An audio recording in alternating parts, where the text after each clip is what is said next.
জীবনের সব গুনার ফিরিস্তিগুলো একটা একটা করে স্বীকার করে আল্লাহরে বলেন, আল্লাহ আমি পাপী, আল্লাহ আমার চেয়ে বড় পাপী এই দুনিয়াতে কেউ নাই, আকাশের নিচে জমিনের উপরে আমার চেয়ে বড় পাপী কেউ নাই। একটা একটা করে আল্লাহ স্বীকার করি আমি পাপী, সব পাপের স্বীকৃতি দিলাম। পৃথিবী না জানো আমি তো জানি, আমি কি পাপ করেছি, হায় আমার পাপের করলে বিচার, বাঁচার আমার নাই উপায়। দয়াময় তুমি মাফ করো আমায়, মাফ করো আল্লাহ তাআলা যদি দয়া করে আমাদেরকে মাফ না করে, আমাদের বাঁচার কোনো উপায় নাই। আপনি কি ভেবেছেন আপনার নামাজ দিয়ে আপনি জান্নাতে যাবেন? আপনি তাহাজ্জুদ গুজার, সেজদা দিতে দিতে কপালে দাগ ফেলেছেন, এটা আপনারা জান্নাতে নেবে না। আপনি এলাকার সবচেয়ে বড় হাতেম তাই দানশীল, এই দানের ভরসায় বসে আছেন, কশিন কালো না। আমাদের নামাজ, আমাদের রোজা, আমাদের ইবাদত, এগুলোকে মিজানের পাল্লায় উঠালে কোনো ওজনই হবে না। তবে আমাদের একটা কৌশল জানা আছে, আমরা আল্লাহর রহমতের ভিখারি। আমরা সেদিন আগেই গুনার স্বীকৃতি দিয়ে দেব। আমরা বলবো, আল্লাহ তুমি প্রশ্ন করার আগে তোমার একটা কথা বলি, আমারে কিছু জিজ্ঞেস করো না, আমি সব করেছি। এমন কোন পাপ নাই যে পাপ আমারে দিয়ে হয় নাই। তোমার রহমত দিয়ে তুমি জান্নাতে পাঠাবা, তোমার দয়ায় জান্নাতে যেতে চাই, আমল দিয়ে না। পারবেন বলতে? কিয়ামতের দিন আমরা বলবো, আল্লাহ আমার আমল দিয়ে জান্নাত চাই না, আমি তোমার দয়া দিয়ে জান্নাত চাই। তোমার দয়া ছাড়া আমার কোনো উপায় নাই। কারণ আল্লাহ যদি বিচার করে, বাঁচার কারো উপায় নাই। আল্লাহ যদি বলে ফেলেন তুই এটা করলি কেন, ওখানে গেলি কেন, কোরআনে 1000 বার নিষেধ করলাম তারপরেও এই পাপে জড়ালি কেন, এরকম প্রশ্ন ছুড়ে দিলে আমার উত্তর আছে? বাঁচার কোনো উপায় আছে? রোজ হাসরে হে আল্লাহ আমার করোনা বিচার, করোনা বিচার, বিচার চাহি না তব দয়া চাহি এ গুনাহগার, করোনা বিচার। আপনার আমল দিয়ে জান্নাতে যাবেন? কি দিয়ে যাবেন? আল্লাহর দয়া দিয়ে। আল্লাহর রহম আর দয়া ছাড়া কেউ জান্নাতের চেহারাও দেখতে পাবে না। আমার প্রিয় ভাইয়েরা, এই দোয়া আল্লাহর কাছে পছন্দনীয় হওয়ার কারণ তিনটা। দোয়ার প্রথম অংশে আছে তাওহীদ, আল্লাহর একত্ববাদের ঘোষণা। এই দোয়ার দ্বিতীয় অংশ আছে তাসবিহ, আল্লাহর প্রশংসা সূচক বাণী। এই দোয়ার 3 নাম্বার অংশ পাপের স্বীকৃতি। তাহলে আমরা সবাই গুনাহগার, আমরা আল্লাহর কাছে পাপের স্বীকৃতি দিয়ে বলবো, ও আল্লাহ ইন্নী কুনতু মিনাজ জালিমিন, আমরা জুলুম করেছি, পাপ করেছি, অন্যায় করেছি, আল্লাহ বুঝতে পারি নাই। শয়তানের ওয়াসওয়াসায় পড়ে, বন্ধুর পাল্লায় পড়ে, নফসের খায়েশ মিটাতে যে আল্লাহ করে ফেলেছি, তুমি গুনাহ না মাফ না করলে আমাদের গুনাহ মাফ। তারপর এই বিভাগে রয়েছে চরমোনাই দরবার, ঠিক কিনা বলেন? ওনাদেরও বিশাল মাদ্রাসা, ধর্মীয় অঙ্গনে, মাদ্রাসা অঙ্গনে, রাজনৈতিক অঙ্গনে ওনাদের অনেক খেদমত। বরিশাল বিভাগের প্রতি আগে থেকেই আমার আলাদা একটা টান, দুটো কারণে।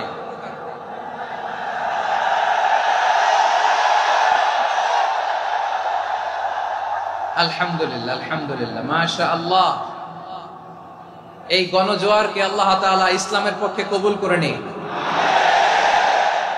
এই প্রাণ ঢালা উচ্ছ্বাস, ভালোবাসা, এটা কোরআনের জন্য, ইসলামের জন্য, ঠিক কিনা বলেন? কোন অপশক্তি এই গণজোয়ারকে ঠেকাতে পারবে না। কারণ যে ভালোবাসা আল্লাহর জন্য হয় সেটাকে ঠেকানো যায় না, ঠিক কিনা বলে? আমার প্রাণ প্রিয় পটুয়াখালীবাসী ভাইরা, বিশেষ দুটি কারণে বরিশাল বিভাগের প্রতি আমার আলাদা একটা ভালো লাগা। এর কারণ এই অঞ্চলে আলেম ওলামা বেশি, ঠিক কিনা বলেন? আজকের এই প্রোগ্রামে অনেক কওমি মাদ্রাসার মুহতামিম সাহেবরা এসেছেন, আমি শুনেছি। আলিয়া মাদ্রাসার প্রিন্সিপাল হুজুররা এসেছেন, খতিব সাহেবরা এসেছেন, ইমাম সাহেবরা এসেছেন, মুয়াজ্জিন সাহেবরা এসেছেন। এই বিভাগে আলেম ওলামা বেশি। তার প্রমাণ এখানে এই বরিশালের ভেতরে আছে সারসিনা দরবার, ঠিক কিনা বলেন? অনেক হাক্কানি একটা দরবার। সারসিনার মরহুম পীর সাহেব হুজুরের খেদমত করেছি আমি অনেকবার, সুযোগ হয়েছিল আমার ছাত্র জামানায়। তো ওনাদের মাদ্রাসা কেন্দ্রিক অনেক খেদমত, আলহামদুলিল্লাহ। তারপর এই বিভাগে রয়েছে চরমোনাই দরবার, ঠিক কিনা বলেন? ওনাদেরও বিশাল মাদ্রাসা, ধর্মীয় অঙ্গনে, মাদ্রাসা অঙ্গনে, রাজনৈতিক অঙ্গনে ওনাদের অনেক খেদমত। তারপরে এখানে আছে ঝালকাঠি এনএস কামিল মাদ্রাসা। আমরা কায়েদ সাহেব হুজুরের কথা শুনেছি, আল ইত্তেহাদ মা আল ইখতিলাফ, মতবিরোধের সাথে ঐক্য, অসাধারণ কথা। তো এই সমস্ত বড় বড় আল্লাহওয়ালাদের আগমন এই ভূখণ্ডে হওয়ার কারণে এখানে ধর্মীয় বিশৃঙ্খলা, মারামারি কম, আছে ঐক্য, ঠিক কিনা বলেন? বরিশাল বিভাগের প্রতি আমার বিশেষ ভালোবাসার এটা একটা কারণ। 2 নম্বর কারণ হচ্ছে আমি ঢাকাতে যে মাদ্রাসায় পড়াশোনা করেছি, দারুন নাজাত সিদ্দিকিয়া কামিল মাদ্রাসা, আমার মাদ্রাসার শিক্ষক মন্ডলীর অধিকাংশ হচ্ছে এই বরিশালের। আলহামদুলিল্লাহ। আমাদের শ্রদ্ধেয় প্রিন্সিপাল হুজুর আখম আবু বকর সিদ্দিক হাফিজাহুল্লাহ ওয়া রাআহ, উনি এলাকা সহ পুরো দারুন নাজাত মাদ্রাসার অধিকাংশ আসাতাজা ইকরাম এই ভূখণ্ডের, এই অঞ্চলের হওয়ার কারণে ছোটবেলা থেকেই বরিশালের প্রতি আমার একটি ভালোবাসা। তো আমি অন্তরের অন্তঃস্থল থেকে আবারও শুভেচ্ছা জানাতে চাই। আমি আমাদের অনেক ভাইদেরকে দেখতে পাচ্ছি, আপনারা বসার জায়গা পাননি, দাঁড়িয়ে আছেন এবং খুবই নিশ্চুপ, শান্ত, সুশৃঙ্খল। The people of Borishal, they are very smart, alhamdulillah, মাশাআল্লাহ। এবং শ্রোতা যাদেরকে দেখতে পাচ্ছি, বেশিরভাগের বয়স 15 থেকে 25। জেনজি, যেখানেই যাই জেনজি আমারে ছাড়ে না, মাশাআল্লাহ। এরাই আগামীর বাংলাদেশ, এরাই বাংলাদেশ। এদের হাতে নিরাপদ আমার লাল সবুজের পতাকা, এদের হাতে নিরাপদ আমার 56,000 বর্গ মাইলের প্রতিটি ইঞ্চি মাটি। এজন্য তোমাদেরকে সাবধান থাকতে হবে, সজাগ থাকতে হবে দেশের জন্য, এদেশের সার্বভৌমত্বের জন্য, ঠিক কিনা বলেন? আমার প্রিয় ভাইরা, আপনারা এখন যেমনি নিশ্চুপ, নীরব, very quiet and calm, discipline, I like it, I love it, শেষ পর্যন্ত আপনারা এরকম নিশ্চুপ, নীরব, নিস্তব্ধ, নিঝুম থাকবেন তো আপনারা? মাশাআল্লাহ। আমি খুব লম্বা চূড়া সময় নেব না, অনেক আলোচনা হয়েছে, আমি পাশেই ছিলাম, আমি দুপুরেই চলে এসেছি, আমি শুনছিলাম আলোচনাগুলো, অসাধারণ আলোচনা হয়েছে। আসলে আলোচনা হওয়া দরকার অল্প, ইবাদত আর আমল হওয়া দরকার বেশি, ঠিক কিনা? কিয়ামতের একটা আলামত হচ্ছে খুতবুকুম তাওয়িলা ওয়া সালাওয়াতুকুম কাসীরা। কিয়ামতের আগে আমাদের বক্তব্য হয়ে যাবে লম্বা। Your speech will be longer and your salah will be very shorter. বক্তব্য হবে লম্বা, সালাত হবে খাটো। এই নমুনা বর্তমানে আছে না নাই? ঘন্টার পর ঘন্টা, তাও তৃপ্তি মিটে না। অনেক জায়গায় রাত পর্যন্ত, মিডনাইট পর্যন্ত, মধ্যরাত পর্যন্ত আলোচনা হয়, এটা ঠিক নয়। বক্তব্য হবে একেবারে gist, cream of the creams, একেবারে ক্রিম কথাটা আলোচক উপস্থাপন করবেন। হেদায়েত দেওয়ার মালিক কে? ইন্নাকা লা তাহদি মান আহবাবতা ওয়ালাকিন্নাল্লাহা ইয়াহদি মান ইয়াশা। নবী হে, আপনি চাইলেই কাউকে হেদায়েত দিতে পারবেন না, হেদায়েত দেওয়ার মালিক কে? প্রিয় ভাইরা, আমি শুরুতেই দেখতে চাই যে আপনারা বরিশাল বিভাগের কে কোন জেলা থেকে আসলেন, এটা একটু জেনে খোঁজখবর নিয়ে আমি আলোচনা শুরু করবো ইনশাআল্লাহ বিইذنিল্লাহ।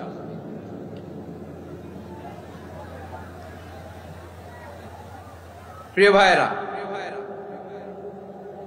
আমি দেখতে চাচ্ছি আপনাদের এই বরিশাল বিভাগের ভোলা জেলা আছে না একটা, দ্বীপ জেলা, ওখান থেকে কেউ আসতে পারছেন নাকি?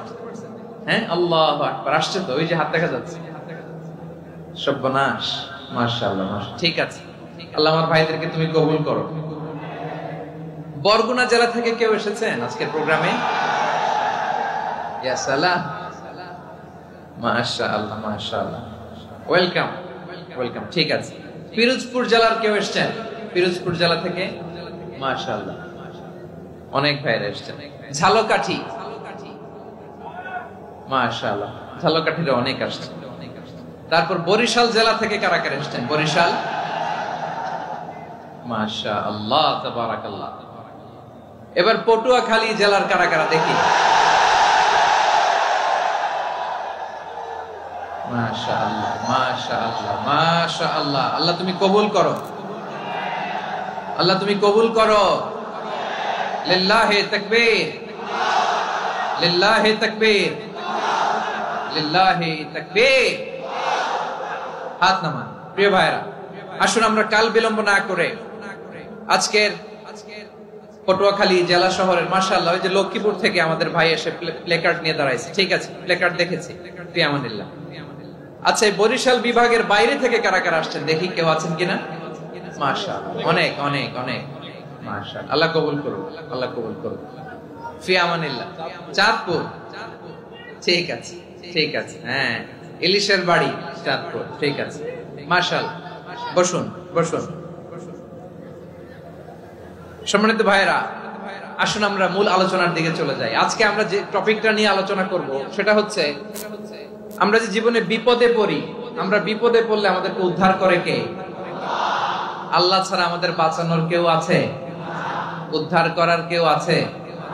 রক্ষা করার কেউ আছে? এজন্য বিপদে পড়লে আমরা চাইবো কার কাছে?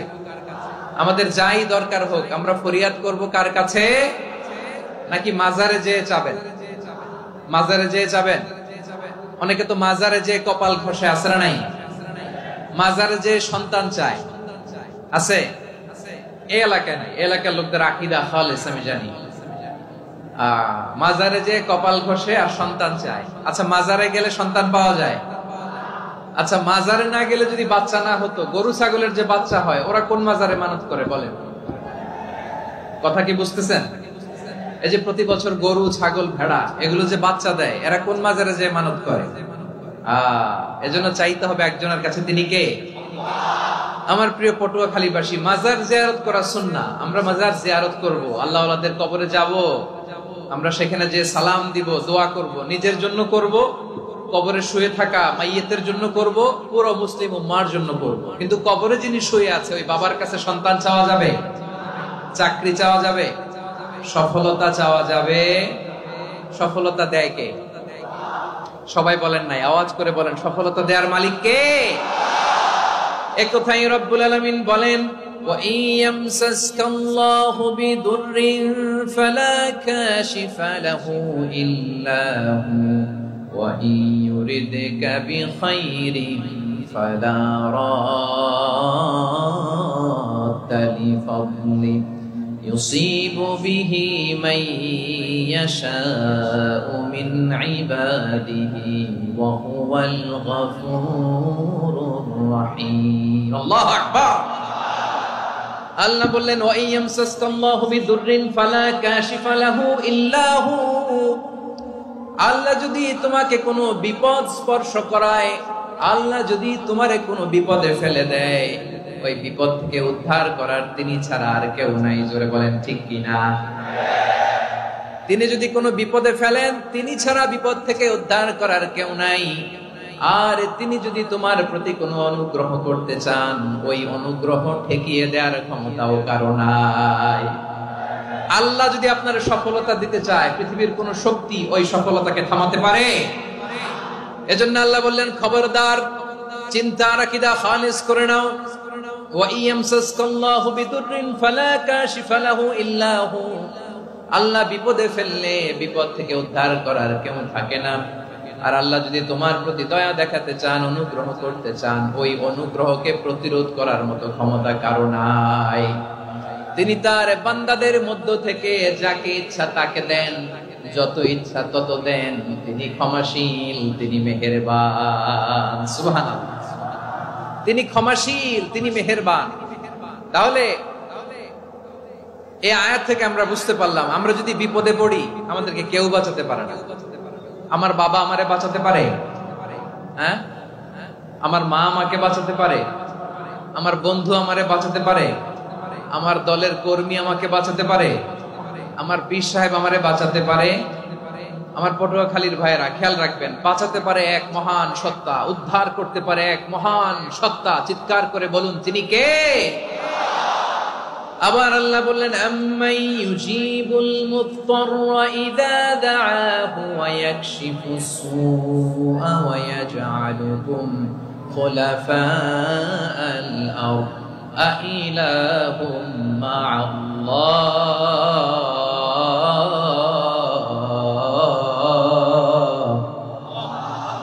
ক্বালিলাম মা তাযাক্কারুন। রব্বুল আলামিন বলেন, বিপদে পড়ে কাতর কণ্ঠে চিন্তাগ্রস্ত হয়ে যখন কেউ ফরিয়াদি হয়ে আল্লাহর ডাকে হাত তোলে, তখন এই ব্যক্তির ডাকে সাড়া দেয় কে?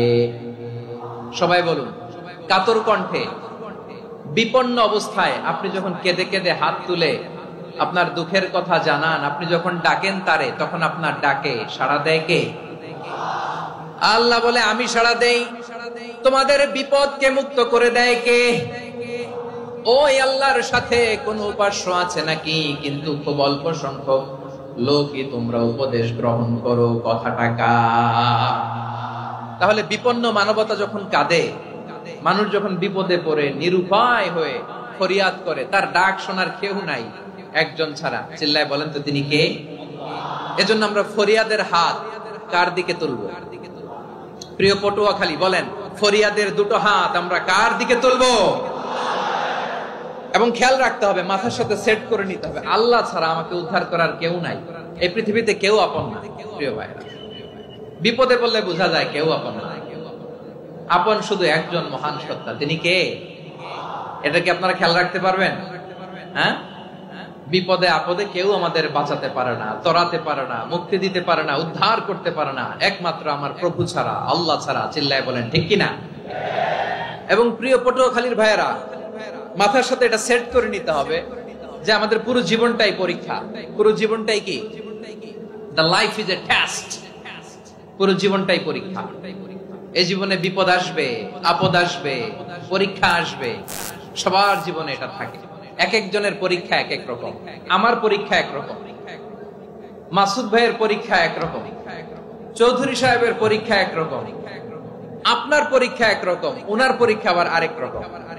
পুরো পৃথিবীটাই পরীক্ষা ক্ষেত্র। সবাই পরীক্ষা দিচ্ছি, কিন্তু কারো পরীক্ষা প্রশ্নের সাথে কারোটার মিল নাই। সুবহানাল্লাহ পড়বেন না? পুরোটাই পরীক্ষা ক্ষেত্র, সবাই পরীক্ষার্থী, কিন্তু প্রশ্নপত্র একটার সাথে আরেকটা মিলে না। One doesn't match the other. একজনেরটার সাথে আরেকজনেরটা মিলে না। কাউকে আল্লাহ তাআলা ধনী বানিয়ে পরীক্ষা করেন। কি বানিয়ে? কথা কি বুঝতেছেন নাকি কষ্ট হচ্ছে? কষ্ট হচ্ছে আপনাদের?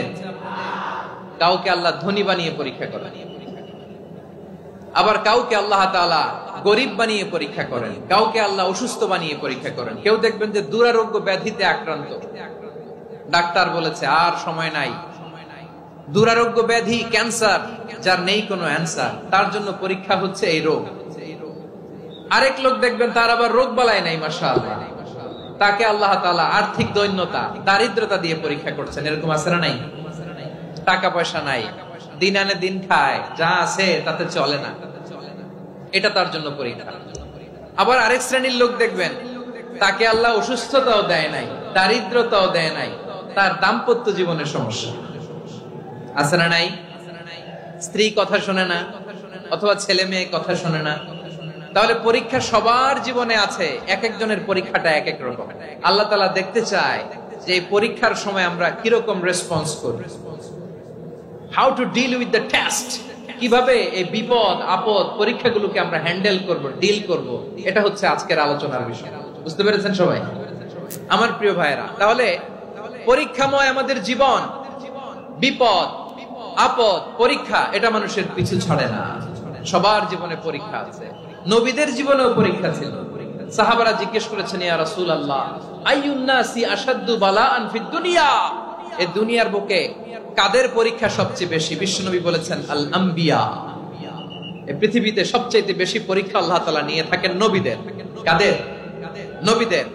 সুম্মাল আমসাল ফাল আমসাল, এরপরে নবীদের পরের স্তরে যারা তাদের পরীক্ষা, এরপরে তাদের পরের স্তরে যারা তাদের পরীক্ষা, সিদ্দিকীনদের, শুহাদাদের, সালিহিনদের, আল্লাহওয়ালাদের। যার ঈমান যত মজবুত তার জীবনে পরীক্ষাও তত বেশি। চিল্লায় বলেন ঠিক কিনা? তাহলে মুমিনরা, বিশ্বাসীরা, আমরা কি পরীক্ষা বিপদ আপদে ভয় পাই? হ্যাঁ, বিপদ দেখলে ভয় লাগে আপনাদের? ভয় লাগে? হ্যাঁ, না, মুমিনরা বিপদে ভয় পায় না, তারা হতাশ হয় না, সুবহানাল্লাহ, তারা নিরাশ হয় না। বিশ্বাসীরা হাল ছেড়ে দেয় না, তারা ভরসা রাখে একজনের উপর। চিল্লায় বলতে হবে তিনি কে? কারণ মুমিন জানে the grief isn't permanent, the test isn't permanent, the struggle in our life isn't permanent. আমাদের জীবনের দুঃখ, কষ্ট, স্ট্রাগল এগুলো পার্মানেন্ট নয়। After every difficulties there is an ease. সব কষ্টের পরেই একটা সুখ আছে না নাই?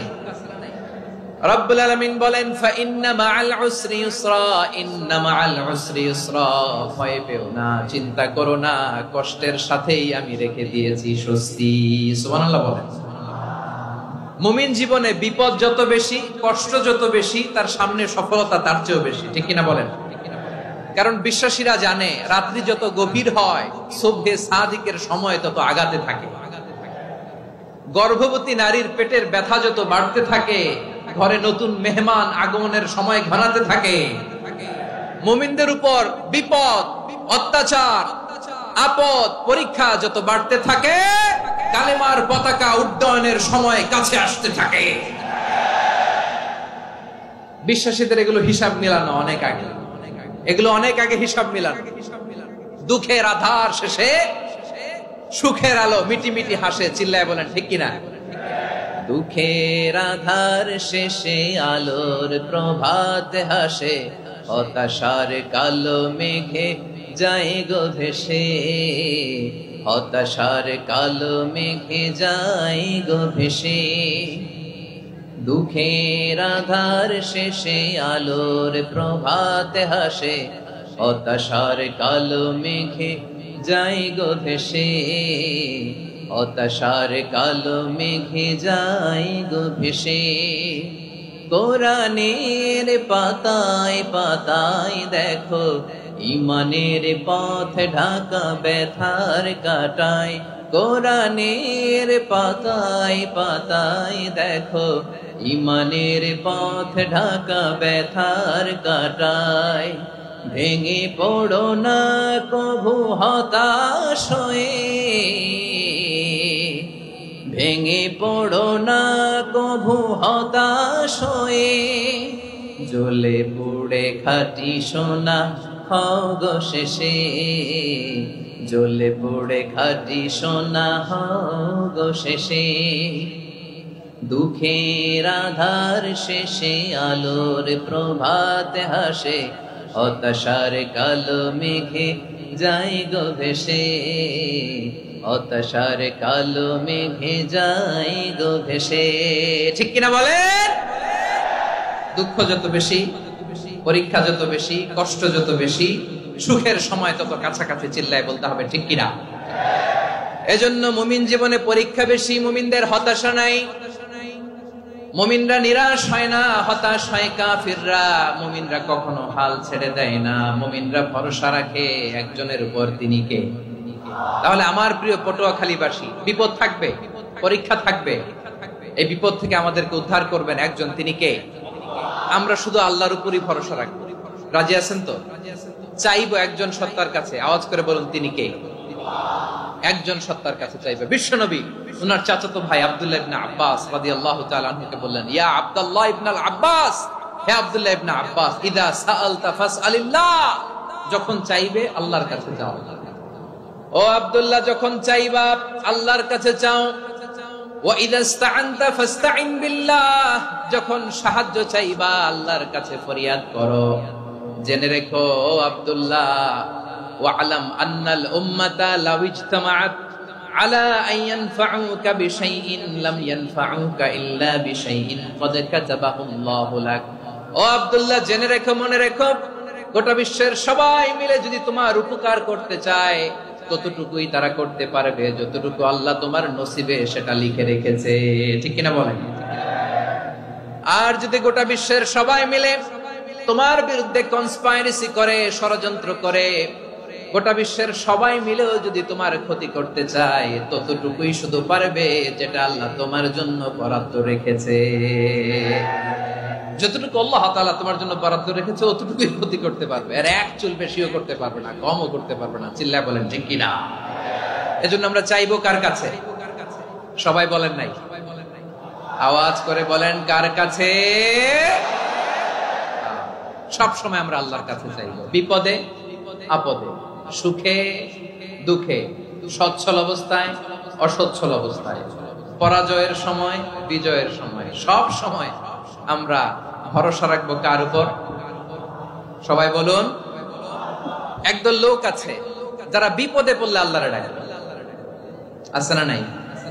পটুয়াখালীতে মাশাআল্লাহ নাই, বিপদ আসলে আল্লাহরে ডাকে, বিপদ নাই আল্লাহও নাই। বিপদে পড়লে নামাজ পড়ে, বিপদও নাই নামাজও নাই। বিপদে পড়লে জিকির করে, বিপদ যখন চলে যায় ওদের জিকিরও বন্ধ হয়ে যায়। এরকম আছে না নাই? কিছু লোক দেখবেন পরীক্ষা আসলে নামাজ পড়ে, আছে আছে জেনজি আওয়াজ করো, এরকম আছে? এই কমন পড়ে গেছে, কমন পড়ছে। দেখবেন পরীক্ষার সময় নামাজ পড়ে, পরীক্ষাও নাই নামাজও আছে। এরকম কিছু লোক আছে অসুস্থ হলে আল্লাহরে বড্ড ভালোবাসে, আল্লাহরে খুব ডাকে। অসুস্থ হইলে অসুস্থতাও নাই, আল্লাহ স্মরণও নাই। দেখবেন কিছু লোক নির্বাচন আসলে খুব আল্লাহওয়ালা হয়ে যায়, তখন দেখবেন মাথার মধ্যে হেজাব লাগায়, পাঞ্জাবি লাগায়, আল্লাহওয়ালা হয়ে যায়। নির্বাচনও নাই, এরপরে আল্লাহর কথাও নাই। আছে না নাই?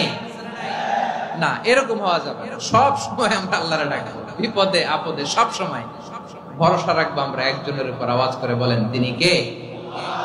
এ কথায় আল্লাহ তাআলা আমাদের চোখে আঙ্গুল দিয়ে জানিয়ে দিলেন, ফাইদা রাকিবু ফিল ফুলকি দা'আবুল্লাহা মুখলিসিনা লাহুদ্দিন ফালাম্মা নাজ্জাহুম ইলাল বাররি ইযা হুম ইউশরিকুন। আল্লাহ বলে একদল লোক আছে তারা যখন নৌযানে চড়ে, জলযানে চড়ে, সাগরের মধ্যে যখন জাহাজে চড়ে, লঞ্চে চড়ে, তারা যখন তুফানের সম্মুখীন হয় তখন তারা আল্লাহরে বড্ড বেশি ডাকে, একান্ত ভাবে ডাকে, বিশুদ্ধ চিত্তে ডাকে। আবার তুফান থেকে তাদেরকে সেফ জোনে নিয়ে, নিরাপদ জোনে নিয়ে যখন বন্দরে আমি আল্লাহ তাদেরকে ফিরিয়ে দেই, ওই লোকগুলো আবার আমি আল্লাহর সাথে শিরিক করে। এরকম আছে না নাই? জাহাজে উঠছে, সাগরের মাঝখানে তুফান, ওই সময় দেখবেন আল্লাহ কারে কয়। এই কথা তো আপনাদেরকে বোঝানো সহজ, আপনারা তো নদীর দেশের মানুষ। লঞ্চে চড়েন নাই কারা কারা? দেখি, লঞ্চে চড়ছেন? হ্যাঁ, লঞ্চে চড়ে নাই এরকম একজনও নাই এখানে। আচ্ছা, লঞ্চে উঠছেন কে কে? দেখি। মাশাআল্লাহ মাশাআল্লাহ মাশাআল্লাহ, ঠিক আছে, আপনাদের বোঝানো সহজ। আচ্ছা, লঞ্চে উঠে তুফানের সম্মুখীন হয়েছেন, জলোচ্ছ্বাস, সবাই? মাশাআল্লাহ। তো এই ওয়াজ তো আপনাদের মুখস্থ, ঠিক কিনা বলেন? আমার বলার দরকার নাই, বলেন। মাঝ নদী, তুফান, জলোচ্ছ্বাস, জলের মধ্যে উচ্ছ্বাস, ঢেউ, টর্নেডো, সাইক্লোন, মেঘের ঘনঘটা, পরিবেশ ঘুটঘুটে অন্ধকার, লঞ্চ একবার এদিকে আরেকবার ওইদিকে, ভিতরে কি অবস্থা হয় বলেন তো? হ্যাঁ, তখন মুসলিম আল্লাহর ডাকে, হিন্দু আল্লাহর ডাকে, ঠিক কিনা বলেন? আস্তিক আল্লাহর ডাকে, নাস্তিক আল্লাহর ডাকে, ঠিক কিনা? লঞ্চের ভেতর, স্টিমারের ভেতর কান্নারে রোল পড়ে যায়, চিৎকারের রোল পড়ে যায়, সবার মুখ দিয়ে শুধু একটা আওয়াজ, লা ইলাহা লা ইলাহা লা ইলাহা সুবহানাল্লাহ, আলহামদুলিল্লাহ, লা ইলাহা।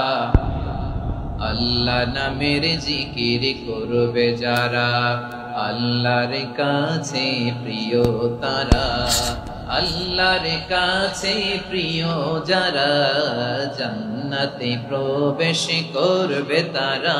জোরে লা ইলাহা,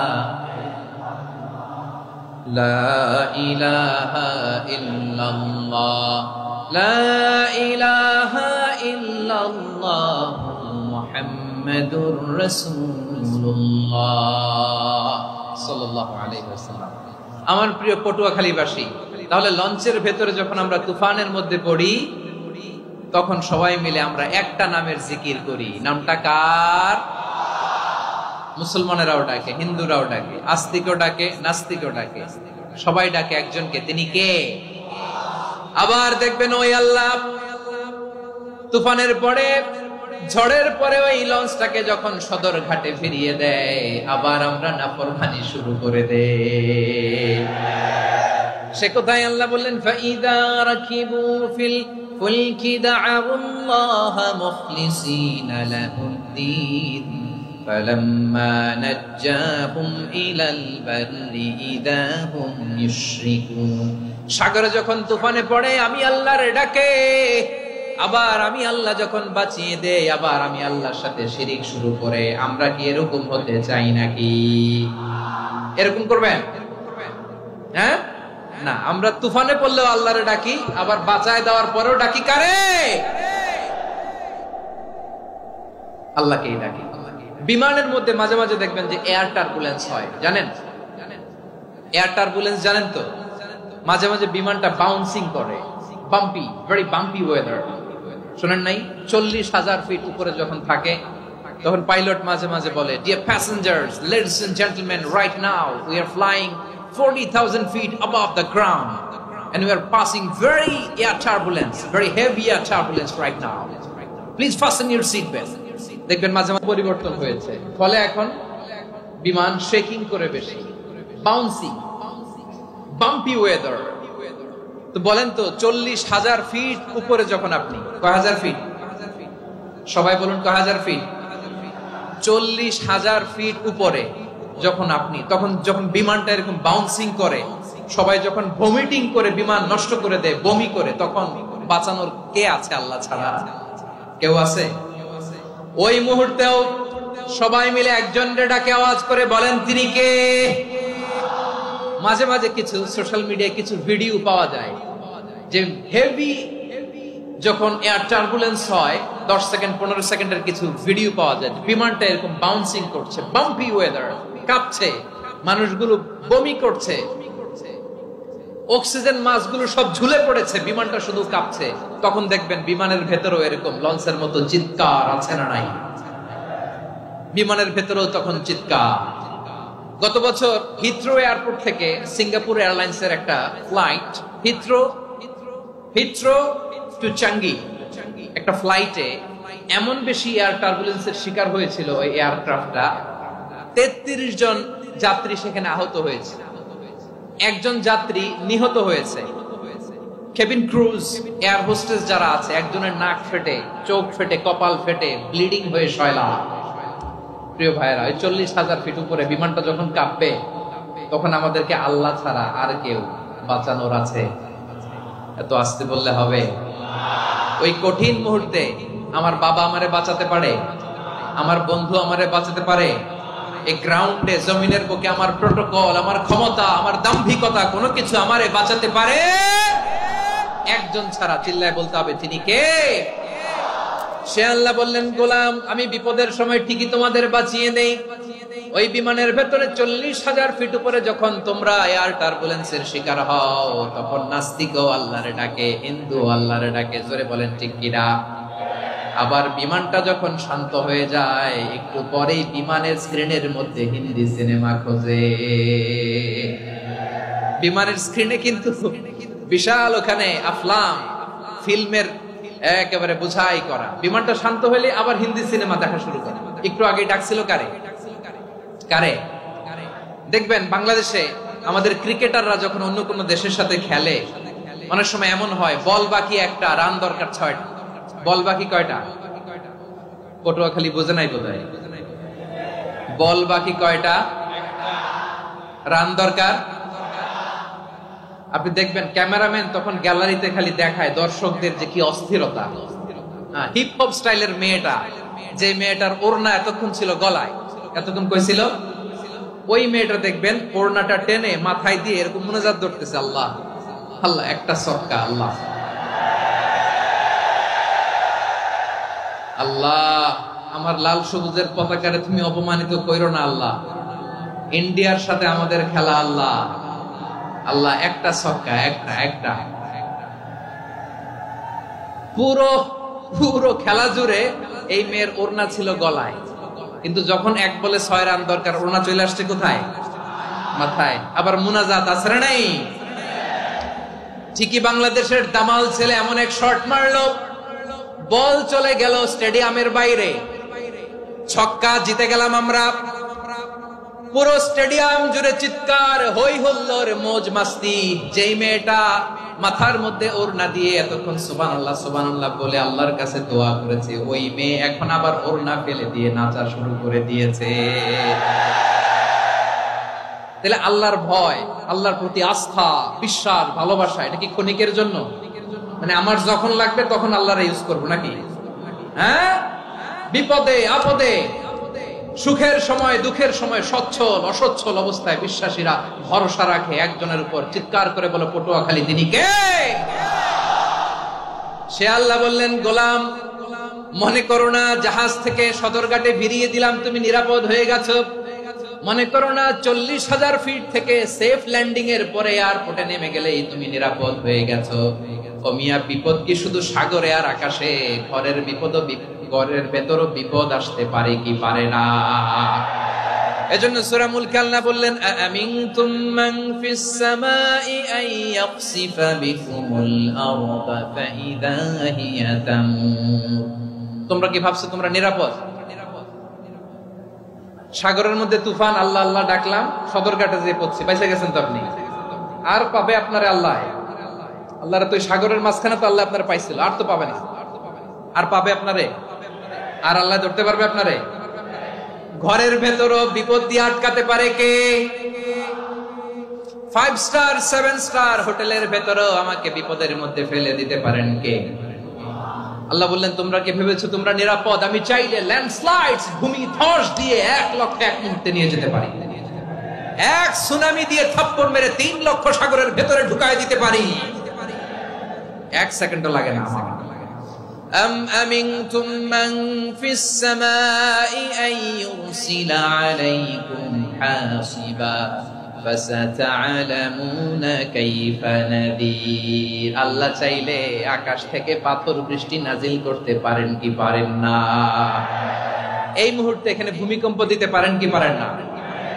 আচ্ছা, ভূমিকম্প যখন হয় আমাদের কারো হুঁশ থাকে? আপনি মনে করছেন আমরা সাধারণ মানুষ, আমরা দৌড় দেই, আর প্রেসিডেন্ট প্রধানমন্ত্রী ওনারা বুঝি খাটে শুয়ে থাকে? কথা বুঝে নাই বোধহয়। ভূমিকম্প, আর্থকোয়েক যদি হয়, বাঁচার জন্য আমরা কি করি? হয় খাটের তলায়, ডাইনিং টেবিলের নিচে, উপরে শক্ত কিছু আছে এটার নিচে, অথবা ঘর থুইয়া দেও দৌড়। তো প্রধানমন্ত্রী উনি কি করে? প্রেসিডেন্ট উনি কি করে? হ্যাঁ, উনি খাটের মধ্যে যে শুয়ে থাকে নাকি? উনিও দৌড়, সাধারণ মানুষও দৌড়, প্রধানমন্ত্রীও দৌড়, বাড়িওয়ালাও দৌড়, ভাড়াটিয়াও দৌড়, সবাই দৌড়। নাকি ভাড়াটিয়ারা বাড়ি থুইয়া দৌড়, বাড়িওয়ালারা আর বেরোয় না? এরকম? তাহলে যে কোনো মুহূর্তে ভূমিকম্প দিয়ে নাস্তানাবুদ করতে পারে কে? আমার প্রিয় ভাইয়েরা, আমরা নিরাপদ নই, আমরা তার দয়ায় বেঁচে আছি। কার দয়ায়? এজন্য আল্লাহ বললেন, গোলাম যে কোনো মুহূর্তে বিপদ দিয়ে তোমাদেরকে নাস্তানাবুদ করতে পারি। বিশ্বাসী বলে যদি নিজেকে দাবি করো, সব সময় ডাকতে হবে একজন সত্তাকে। বলেন তিনি কে? এই কথা ক্লিয়ার?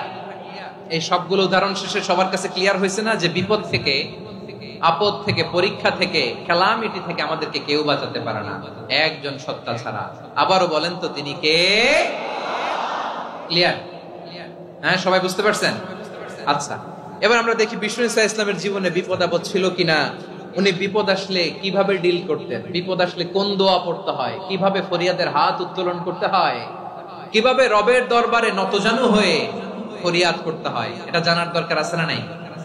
আসুন আমরা বিশ্বনবীর জীবনী থেকে দেখি বিপদ আসলে উনি কি করতেন। বিপদ আসলেই প্রথমে বিশ্বনবী সাল্লাল্লাহু আলাইহি ওয়াসাল্লাম একটা দোয়া পড়তেন। কি পড়তেন? তিনি পড়তেন ইন্না লিল্লাহি ওয়া ইন্না ইলাইহি রাজিউন। নিশ্চয় আমরা আল্লাহর জন্য, নিশ্চয় আমরা কার দিকে ফিরবো ভাই?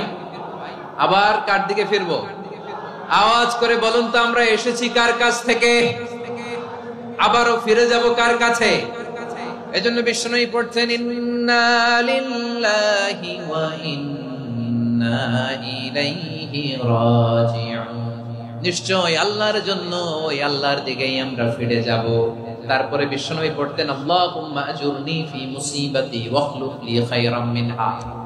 একসাথে প্রথমে পড়তেন ইন্না লিল্লাহি ওয়া ইন্না ইলাইহি রাজিউন, তারপর পরে পড়তেন আল্লাহুম্মা আজুরনি ফি মুসিবাতি ওয়াখলুফ লি খায়রাম মিনহা। মানে আল্লাহ, এই যে আমি বিপদে ধৈর্য ধারণ করলাম, এটার সব তুমি আমারে দাও, আর যেটা হারালাম এর চেয়ে ভালো কিছু দিয়ে মেকআপ করে দিও, ভালো কিছু দিয়ে বদল করে দিও। সুবহানাল্লাহ পড়েন। তাহলে বিপদ আসলে আমরা কি পড়ব? কথা বলেন। এই যে আমি শুয়েছিলাম, নাশিদ গাচ্ছিল ওরা, এদেশে পরস্পরে দেখা হলে দেয় সালাম, এদেশে আমজনতার হৃদয় জুড়ে পাকালাম, এদেশে বিপদ এলে সর্বজনে সর্বক্ষণে দোয়া পড়ে ইন্না লিল্লাহ। কি পড়ে? সুবহানাল্লাহ সুবহানাল্লাহ সুবহানাল্লাহ সুবহানাল্লাহ। এদেশে আজান শুনে সূর্য ওঠে শহর গ্রামে, এদেশে আজান শুনে সূর্য ডুবে সন্ধ্যা নামে, এদেশে সকল কাজে সবাই বলে বিসমিল্লাহ, এদেশে ভালো কিছু দেখে শুনে হাসি মুখে সবাই বলে মাশাআল্লাহ। সুবহানাল্লাহ পড়ে। তাহলে বিপদ এলে আমরা কি পড়ি? কথা বুঝলে সবাই উত্তর দিতে হবে। বিপদ এলে কি পড়ি? তাহলে বিপদ এলেই আমরা এখন থেকে ইন্না লিল্লাহ পড়ব, নাকি হাই হুতাশ করবেন? একদল আছে হাই হুতাশ করে, হায় আল্লাহ রে মোর কি হইল রে, মুই কি হরমু রে, মুই কমবে জামু রে, আছে না নাই? এরকম বিলাপ করতে নিষেধ করেছেন বিশ্বনবী। কি করব, কই যাব, কি হবে, হায় হায়, এরকম হাহুতাশ আছে না নাই? বিশ্বাসীরা হাহুতাশ করে না, তারা ইন্না লিল্লাহ পড়ে। কি পড়ে? মনে থাকবে, আমরা পড়বো ইন্না লিল্লাহি ওয়া ইন্না ইলাইহি রাজিউন। নিশ্চয়ই আমরা আল্লাহর জন্য, আমরা আল্লাহর দিকেই ফিরে যাব। এরপর পড়বো আল্লাহুম্মা আজুরনি ফি মুসিবাতি ওয়াখলুফ লি খায়রাম মিনহা। আল্লাহ, আমি যে বিপদে ধৈর্য ধারণ করলাম এটার সওয়াব দিও, আর যা হারালাম তার চেয়ে ভালো কিছু দিয়ে বদল করে দিও। সুবহানাল্লাহ পড়েন। বিশ্ব নবীর হাদিস শুনলেন উম্মে সালামা রাদিয়াল্লাহু তাআলা আনহা। ওনার স্বামী হলো আবু সালামা। মজার ঘটনা খেয়াল করে শুনেন আমার প্রিয় কলিজার টুকরা ভাইয়েরা। কানগুলো খরগোশের কানের মতো খাড়া করে আমার দিকে তাকান। সাইয়্যিদাতুনা উম্মে সালামা রাদিয়াল্লাহু তাআলা আনহা, ওনার স্বামীর নাম আবু সালামা। শ্রেষ্ঠ দম্পতি, শ্রেষ্ঠ ফ্যামিলি। প্রথমে হিজরত করেছিলেন হাবাসায়, পরে হিজরত করেছেন মদিনায়। উহুদ যুদ্ধের পরে ওনার স্বামী আবু সালামা ইন্তেকাল করলো, শহীদ হলো। সুবহানাল্লাহ পড়েন। যখন আবু সালামা ইন্তেকাল করলো, উম্মে সালামা রাদিয়াল্লাহু তাআলা আনহা কেঁদে কেঁদে হয়রান। আর নবীর শিখানো বাণী অনুযায়ী তিনি বারবার পড়ছিলেন ইন্না লিল্লাহ। কি পড়ছিলেন? মুই কই জামু, কি হরমু, এগুলো বলে নাই। কি বলছে? ইন্না লিল্লাহ। যেহেতু বিশ্বনবী বলেছেন কেউ যদি বিপদের প্রথম ধাক্কায় পড়ে ইন্না লিল্লাহি ওয়া ইন্না ইলাইহি রাজিউন, আল্লাহুম্মা আজুরনি ফি মুসিবাতি ওয়াখলুফ লি খায়রাম মিনহা, তাহলে এই বিপদে যে সে যা হারালো তার চেয়ে শ্রেষ্ঠ কিছু দিয়ে আল্লাহ তার বদল দিয়ে দিবে। এই হাদিস শুনে উম্মে সালামা রাদিয়াল্লাহু তাআলা আনহা ওনার প্রাণ প্রিয় স্বামী আবু সালামার ইন্তেকালের পরে চোখের পানি ছাড়ে, আর পড়ে ইন্না লিল্লাহি ওয়া ইন্না ইলাইহি রাজিউন, আল্লাহুম্মা আজুরনি ফি মুসিবাতি ওয়াখলুফ লি খায়রাম মিনহা। বারবার এই দোয়া পড়ে চোখের পানি ছাড়ে, এই দোয়া পড়ে চোখের পানি ছাড়ে, আর মনে মনে বলে আবু সালামার মতো ভালো মানুষ মদিনাতে নাই, আবু সালামার চেয়েও ভালো মানুষ মদিনাতে নাই। তার চেয়ে ভালো মানুষ কি করে আল্লাহ তাআলা আমারে দিবে, তার চেয়ে ভালো মানুষ তো আমি মদিনাতে দেখি না। চোখের পানি দিয়ে বুক ভাসায় আর নবীর হাদিসের উপর আমল করে পড়ে ইন্না লিল্লাহি ওয়া ইন্না ইলাইহি রাজিউন, ইন্না লিল্লাহি ওয়া ইন্না ইলাইহি রাজিউন পড়তে পড়তে চোখের পানি ছাড়ে। আর চিন্তা করে বিশ্বনবী বললেন, এই দোয়া পড়লে যেটা হারালাম তার চেয়ে ভালো কিছু দিয়ে আল্লাহ পুরস্কার দেয়। আবু সালামের চেয়ে ভালো মানুষ মদিনার মধ্যে আর কে হতে পারে? কি আজীব তামাশা, কি অবাক করা ঘটনা। কিছুদিন পরে দেখা গেল সাইয়্যিদুল মুরসালিন রাহমাতাল লিল আলামিন স্বয়ং বিশ্ব নবী উম্মে সালামাকে বিয়ের প্রস্তাব পাঠিয়েছে। স্বয়ং বিশ্ব নবী উম্মে সালামা রাদিয়াল্লাহু তাআলা থেকে বিয়ের প্রস্তাব পাঠিয়েছেন। উনি রাজি হয়ে গেলেন, বিয়ে হয়ে গেল, উনি হয়ে গেলেন উম্মুল মুমিনিন, আমাদের মা, পুরো মুসলিম উম্মার মা। চিৎকার করে বলেন আল্লাহু আকবার। তাহলে আমার প্রাণপ্রিয় ভাইয়েরা, বিপদে পড়লে আমরা পড়বো ইন্না লিল্লাহি ওয়া ইন্না ইলাইহি রাজিউন, আল্লাহুম্মা আজুরনি ফি মুসিবাতি ওয়াখলুফনি খায়রাম মিনহা। পড়বেন? পড়বেন না? যারা যারা বিপদ আসলে এই দোয়াটা পড়বেন এখন থেকে আওয়াজ করে ইনশাআল্লাহ বলেন। যা হারাইছেন তার চেয়ে শ্রেষ্ঠ জিনিস দিয়ে বদলা দিবে কে? বিশ্বাস হয়? একটু সন্দেহ লাগে মনে হয়, একটু সন্দেহ আছে? যাদের বিশ্বাস হবে তাদের কি আল্লাহ উত্তম বদলা দেবে, ঠিক কিনা বলেন? তাহলে বিপদে পড়লেই প্রথমে আমরা এটা পড়ব। দোয়াগুলো যদি এখন মুখস্থ না হয়, এই যে রেকর্ডিং হচ্ছে পেয়ে যাবেন, কালকেই পেয়ে যাবেন। শুনে শুনে মুখস্থ করবেন। আমার মায়েরা, আমার বোনেরা, আপনাদের জন্য 3টি মাঠের অ্যারেঞ্জমেন্ট করা হয়েছে, আমি জানি। আপনারাও এই দোয়াগুলো পড়বেন, আপনার স্বামীকে শেখাবেন, সন্তানকে শেখাবেন, আপনার পুরো পরিবারটাকে জান্নাতের টুকরো বানিয়ে দিবে কে? তাহলে বিপদ আসলে প্রথমে কি পড়তে হবে এটা জেনে গেলাম। এরপরে বিপদ আসলে নিজেকে কি করে আল্লাহর কাছে সঁপে দিতে হয় এটাও জানার দরকার আছে না নাই? বিপদে প্রথমে ইন্না লিল্লাহ পড়লাম, ধৈর্য ধারণ করলাম, বিপদ থেকে উদ্ধারের সর্বোচ্চ চেষ্টা করলাম। আমার কাজ যখন শেষ, তখন আমি আমার এই বিষয়টা আল্লাহর কাছে সঁপে দিব। কার কাছে সুপর্দ করব? কার কাছে? বিপদে বললে কেমন করে নিজেকে আল্লাহর কাছে সঁপে দিতে হয়, আসুন সাইয়েদনা ইব্রাহিম আলাইহিস সালামের জীবনী থেকে জানি। আল্লাহর খলিল ইব্রাহিম আলাইহিস সালাম আমাদের মতো সমাজ ব্যবস্থা পায় নাই।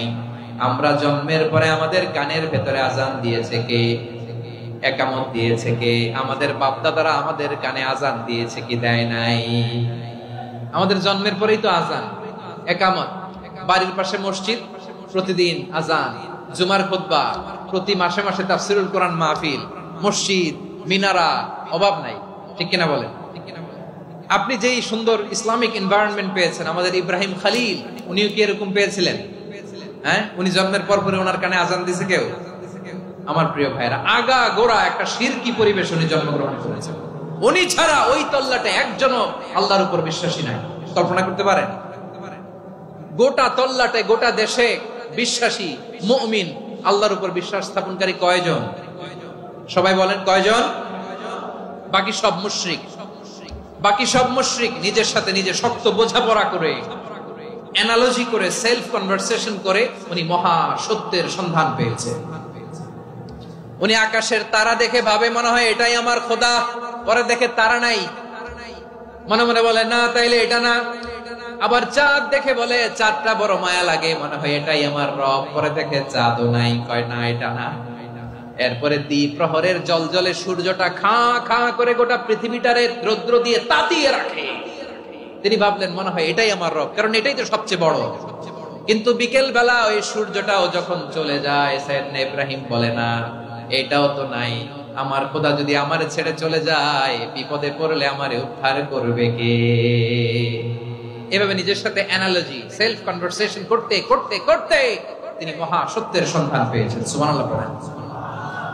সব শেষে তিনি ডিসিশন নিয়ে ঘোষণা দিলেন, ইন্নী ওয়াজ্জাহাতু ওয়াজহিয়া লিল্লাযী ফাতারাস সামাওয়াতি ওয়াল আরদা হানিফান ওয়া মা আনা মিনাল মুশরিকিন। নিশ্চয় আমি এমন সত্তার দিকে মনোনিবেশ করলাম, মুখাপেক্ষী হলাম, যিনি আকাশ বানিয়েছেন, জমিন বানিয়েছেন, আমি মুশরিক নই। সুবহানাল্লাহ। পারতেন? আপনি পারতেন? কেউ নাই, লক্ষ লক্ষ মুশরিক, আপনি একা। ওনার মতো এরকম বিচক্ষণতা দিয়ে আল্লাহরে খুঁজে পাইতে পারতেন আপনি? কি নবী ছিল! আল্লাহকে খুঁজে পেয়েছে। যখন আল্লাহর ইবাদত শুরু করলো, এই কথা ছড়ায় পড়লো চারদিকে। নমরুদ সাইয়েদনা ইব্রাহিমকে ডেকে পাঠালেন। নমরুদ বলে, ইব্রাহিম, তুমি নাকি মূর্তির পূজা না করে কোন নতুন রবের ইবাদত করো, কে তোমার রব? সাইয়েদনা ইব্রাহিম বললেন, রব্বি আল্লাযী ইউহয়ী ওয়া ইউমীত, আমি এমন রবের ইবাদত করি যিনি জীবন দেন, যিনি মৃত্যু দেন। নমরুদ বলে, তাই নাকি? তোমার রব জীবন দেয়, মৃত্যু দেয়, আর এটা তো আমি দেই। আমিও তো জীবন দেই, আমিও তো মৃত্যু দেই। সাইয়েদনা ইব্রাহিম বললেন, কেমন করে তুমি জীবন দাও, মৃত্যু দাও, একটু দেখাও তো। নমরুদ জেলখানা থেকে দুজন কয়েদিকে ডেকে আনলো। কয়েদি এনে অর্ডার করলো, একটাকে এখনই শিরোচ্ছেদ, হেড অফ, ডেথ পেনাল্টি, মৃত্যুদণ্ড দেয়া হলো, ফিনকি দিয়ে রক্ত বের। নমরুদ বলে, দেখো, দুজনকে ধরে আনলাম, একজন কয়েদিকে দিলাম ডেথ পেনাল্টি, মৃত্যুদণ্ড, ওরে মৃত্যু দিলাম। আরেকজন যে দাঁড়িয়ে আছে, চাইলে ওরেও আমি মৃত্যুদণ্ড দিতে পারি, কিন্তু না, ওরে আমি দিব না, ওরে আমি বাঁচাইয়া দিলাম, ছেড়ে দিলাম, মানে জীবন দিলাম। দেখো ইব্রাহিম, তোমার চোখের সামনে একজন যে মৃত্যু দিলাম, আরেকজন যে জীবন দিলাম। আপাত দৃষ্টিতে তাই তো, একজন রে তো জীবন দিল, আরেকজন রে মৃত্যু দিল। সাইয়েদনা ইব্রাহিম এবার বিপাকে পড়ে গেলেন। কিন্তু এক একজন নবীকে আল্লাহ এমন উইজডম, বিচক্ষণতা দিয়ে এই জমিনে পাঠিয়েছেন। মুহূর্তের মধ্যে আল্লাহর খলিল ইব্রাহিম বললেন, ফাইন্নাল্লাহা ইয়াতি বিশ-শামসি মিনাল মাশরিকি ফাতি বিহা মিনাল মাগরিব ফাবুহিতাল্লাযী কাফার। আল্লাহর খলিল ইব্রাহিম বললেন, নমরুদ, বুঝলাম তুমি জীবন দাও, মৃত্যু দাও, দেখলাম, কিন্তু আমার রব, আমার আল্লাহ প্রতিদিন সকালবেলা উষা লগ্নে ওই পূর্ব দিগন্ত থেকে সূর্যটাকে উদিত করেন, সাঁঝের বেলা, বিকেল বেলা, কুথুরি লগ্নে, সন্ধ্যা বেলা ওই দ্বিপ্রহরের জল জলে সূর্যটাকে পশ্চিম দিগন্তে ডুবিয়ে দেন। মানে সকালবেলা পূর্ব দিক থেকে উদিত করা সূর্যটাকে পশ্চিম দিকে বিকেলে তিনি ডুবিয়ে দেন। তুমি যদি পারো ওই সূর্যটাকে পশ্চিম দিক থেকে উদিত করে পূর্ব দিকে ডুবিয়ে দাও। সুবহানাল্লাহ পড়বেন না? দেখেন, ইনস্ট্যান্ট ইন্টেলেক্ট, মুহূর্তে বিচক্ষণতা, উইজডম কাকে বলে? নমরুদ পারবে? নমরুদের বাপ পারবে? ওর দাদা, ওর 14 গোষ্ঠী, গোটা বিশ্বের সব ক্ষমতাধর রাষ্ট্রনায়করা একসাথে হলে পারবে? ফাবুহিতাল্লাযী কাফার পারে নাই, ব্যর্থ হয়েছে। এবার তেলে বেগুনে জ্বলে উঠেছে, রেগে মেগে আগুন বলে, ফালকুহু ফিল জাহিম। ওর সাথে তর্ক নাই, না পেরে এবার এটারে আগুনে ফেলা। বিশাল বিশাল গাছ কেটে লাকড়ি এনে আগুনের কুণ্ডলি বানানো হলো, দাও দাও দাও দাও করে আগুন জ্বলে। আল্লাহর খলিল ইব্রাহিমকে আগুনে নিক্ষেপ করা হবে। আল্লাহর খলিল সাইয়েদনা ইব্রাহিমের হাতের মধ্যে রশি দিয়ে টাইট করে বাঁধা হলো, পায়ের মধ্যেও টাইট করে রশি দিয়ে বাঁধা হলো।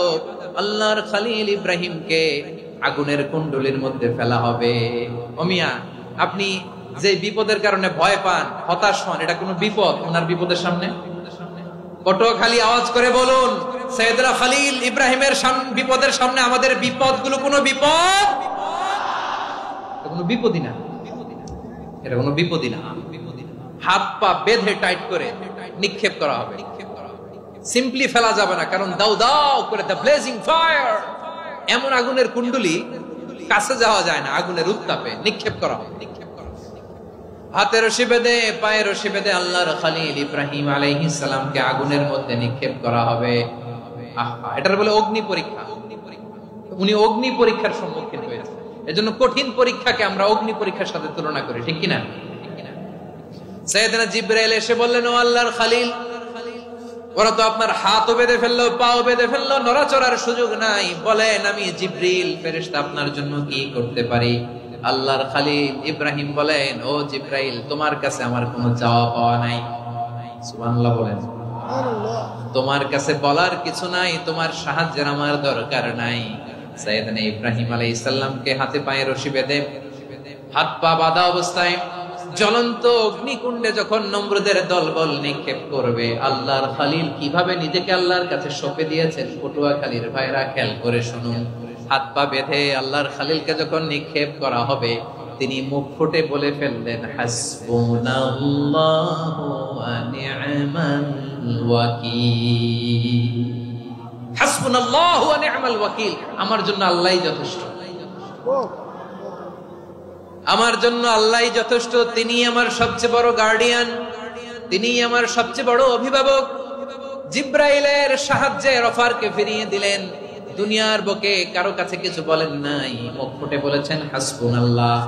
ও আমার পটুয়াখালীর প্রাণের ভাইয়েরা, খেয়াল রাখবেন, কোন বান্দা তার হাতে থাকে সব চেষ্টাটুকুন করার পরে মুখ ফসকে মুখ দিয়ে যখন বলে ফেলে হাসবুনাল্লাহ, বান্দা যখন হাসবুনাল্লাহ বলে ফেলে, ওই ব্যাপারটা ডিল করার দায়িত্ব স্বয়ং আল্লাহ আরশের উপর থেকে নিয়ে নেয়।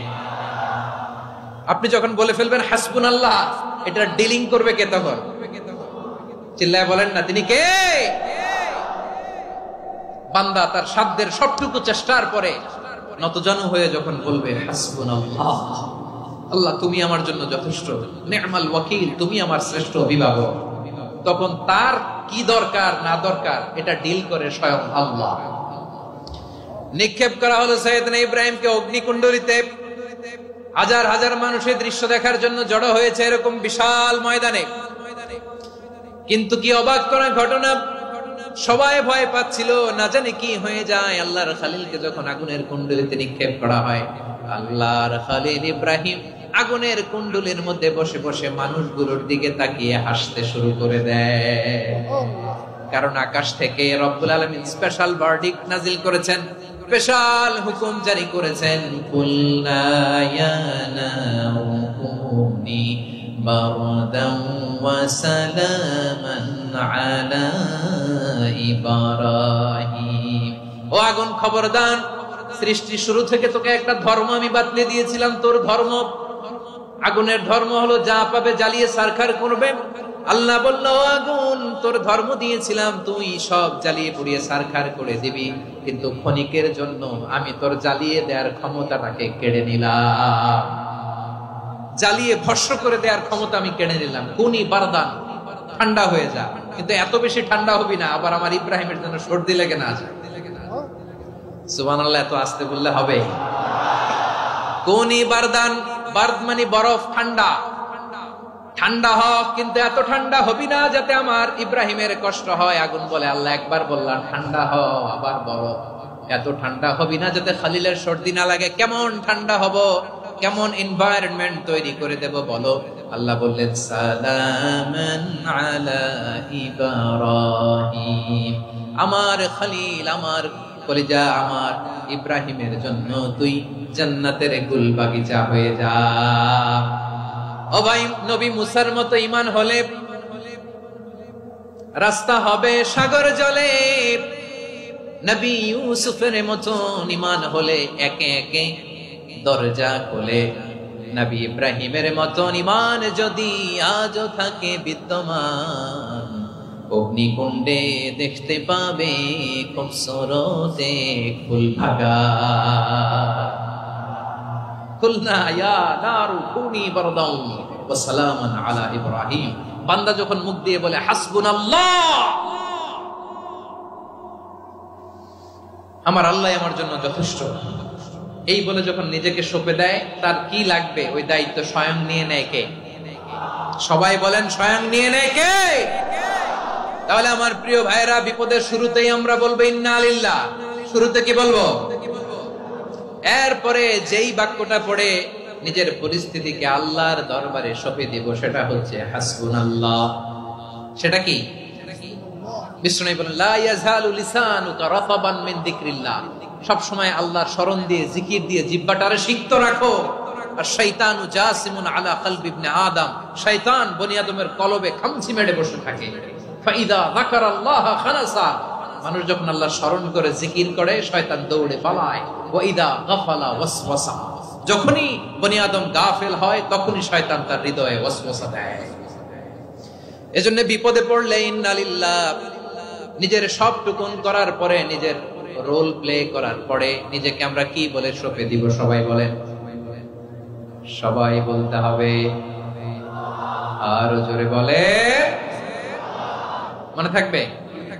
বিপদে পড়লে প্রথমে ইন্না লিল্লাহ, এরপরে নিজেকে যখন সঁপে দিব তখন হাসবুনাল্লাহ। এরপরে কঠিন বিপদে যখন বিশ্বনবী পড়তেন তখন কি করতেন?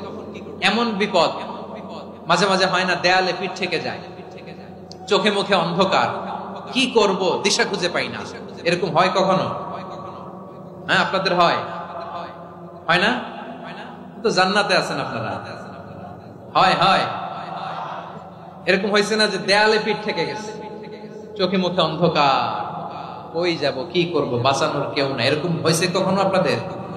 যদি হয় তাইলে এটার সলিউশন বলবো, না হইলে তো এগুলো বলে লাভ নাই। হয় হয় হয় বিশ্বনবী এরকম কঠিন বিপদে পড়েছেন জীবনের কিছু কিছু মুহূর্তে। ওই মুহূর্তে বিশ্বনবী স্পেশাল 2টা দোয়া পড়তেন।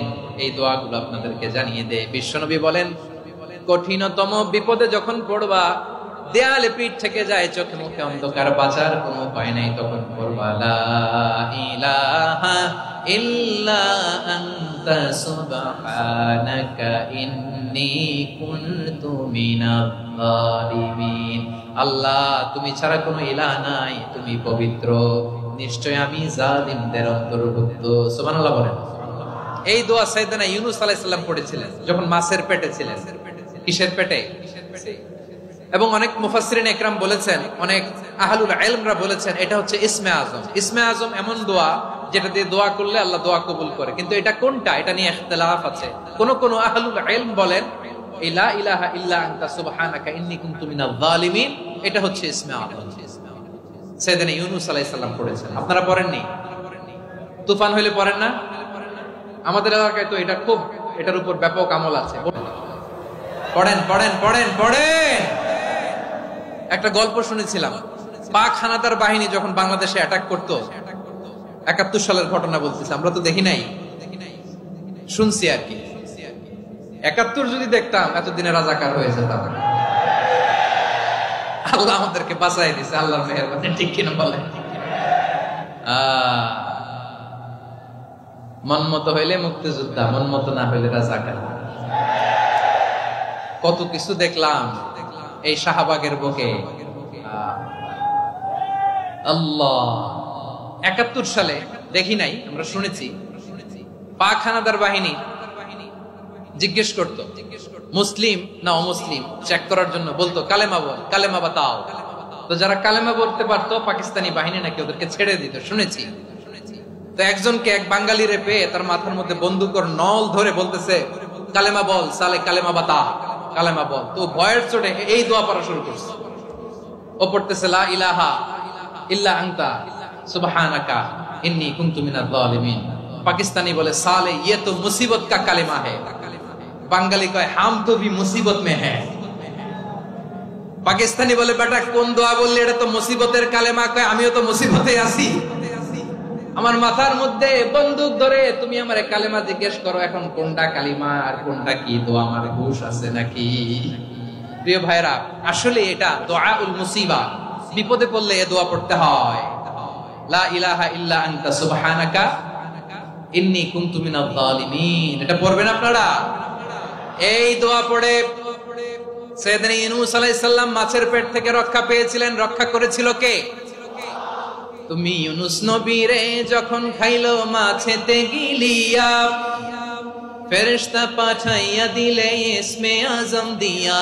প্রাণে ছিল যাহার ভয় সেথা পাইল আশ্রয়, প্রাণে ছিল যাহার ভয় সেথা পাইল আশ্রয়। মাছের পেট হতে সে যে পেল পরিত্রাণ। আল্লাহু আল্লাহু তুমি জাল্লে জালালুহু, শেষ করা তো যায় না গে তোমার গুণগান। আল্লাহু আল্লাহু, সুবহানাল্লাহ পড়ে, লা ইলাহা ইল্লা আনতা সুবহানাকা ইন্নী কুনতু মিনাজ জালিমিন। বিশ্বনবী বললেন, দেয়ালে পিঠ থেকে গেলে, চোখে মুখে অন্ধকার, বাঁচার কোনো উপায় নাই, তখন এই দোয়াটা পড়তে হবে। এই দোয়া পড়ে আল্লাহর কাছে ফরিয়াদ করলে বিপদ মুক্ত করবেন কে? কেন এই দোয়াটা আল্লাহর কাছে বড্ড প্রিয় জানেন আমার ভাইয়েরা? কারণ এই দোয়ার মধ্যে 3টা জিনিস আছে। আমি যেরকম আঙ্গুল উঁচু করেছি এরকম করেন তো। 3টা। কয়টা? 3টা। 1 নম্বরে হচ্ছে তাওহীদ, 2 নম্বরে তাসবিহ, 3 নম্বরে তাকরীর। আই রিপিট, আবারো বলছি, 1 নম্বরে তাওহীদ, 2 নম্বরে তাসবিহ, তিন নম্বরে তাকরীর। এই দোয়াটা আল্লাহর কাছে এত পছন্দনীয় কারণ এই দোয়ার প্রথম অংশে আছে তাওহীদ, আল্লাহর একত্ববাদের ঘোষণা। লা ইলাহা ইল্লা আনতা, ও আল্লাহ আপনি ছাড়া কোনো ইলাহ নাই, উপাস্য নাই। এই কথা বললে আল্লাহ বড় খুশি হয়ে যায়, সুবহানাল্লাহ পড়েন। এই দোয়ার দ্বিতীয় অংশে আছে তাসবিহ, মানে আল্লাহর প্রশংসা, প্রশংসা সূচক বাণী। সুবহানাক সুবহানাক সুবহানাক, ও আল্লাহ আমি আপনার পবিত্রতা ঘোষণা করছি, সুবহানাক। এই কথা শুনলেও আল্লাহ খুশি হয়ে যায়, সুবহানাল্লাহ পড়েন। এই দোয়ার তৃতীয় অংশে আছে তাকরীর। তাকরীর মানে পাপের স্বীকৃতি। তাকরীর মানে কি?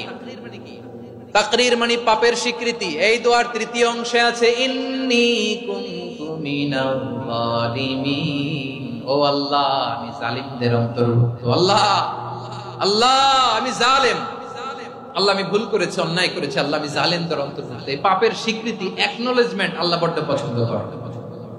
যখন আল্লাহর কাছে আপনি ছোট হবেন, ছোট হতে হতে যত ছোট হবেন ওই দৃশ্যটা দেখতে আল্লাহ বড় পছন্দ করে, সুবহানাল্লাহ বলে। তিন নম্বর অংশ ইন্নী কুনতু মিনাজ যালিমিন, আল্লাহ আমি জালেমদের অন্তর্ভুক্ত। সাইয়েদনা আদম আলাইহিস সালাম ভুল করে যখন নিষিদ্ধ গাছের ফুল খেয়ে ফেললেন, ফল খেয়ে ফেললেন, আল্লাহ বললেন আদম ক্ষমা পেতে চাইলে তুমি আর হাওয়া মিলে স্বীকৃতি দাও, পাপের স্বীকৃতি। আর পড়ো রব্বানা যালামনা আনফুসানা ওয়া ইল্লাম তাগফির লানা ওয়া তারহামনা লানাকুনান্না মিনাল খাসিরিন। ও আল্লাহ আমি আদম আর হাওয়া যালামনা আনফুসানা, আমরা আমাদের নফসের উপর বড় জুলুম করেছি। আল্লাহ ওয়া ইল্লাম তাগফির লানা ওয়া তারহামনা, আপনি যদি ক্ষমা না করেন, আপনি যদি দয়া পরবশ না হন, আপনি যদি রহম না করেন, আমরা তো ক্ষতিগ্রস্তদের মধ্যে শামিল হয়ে যাব। এই দোয়া করার সাথে সাথে সাইয়েদনা আদম আর হাওয়া আলাইহিস সালামকে ক্ষমা করে দিলেন কে? তাহলে এই দোয়ার তিন নম্বর অংশ তাকরীর, এটা আল্লাহ বড় পছন্দ করে। আমার কলিজার টুকরা ভাইয়েরা, গুনাহ করে শিকার যেতে হবে, এটা আল্লাহ ভালোবাসেন।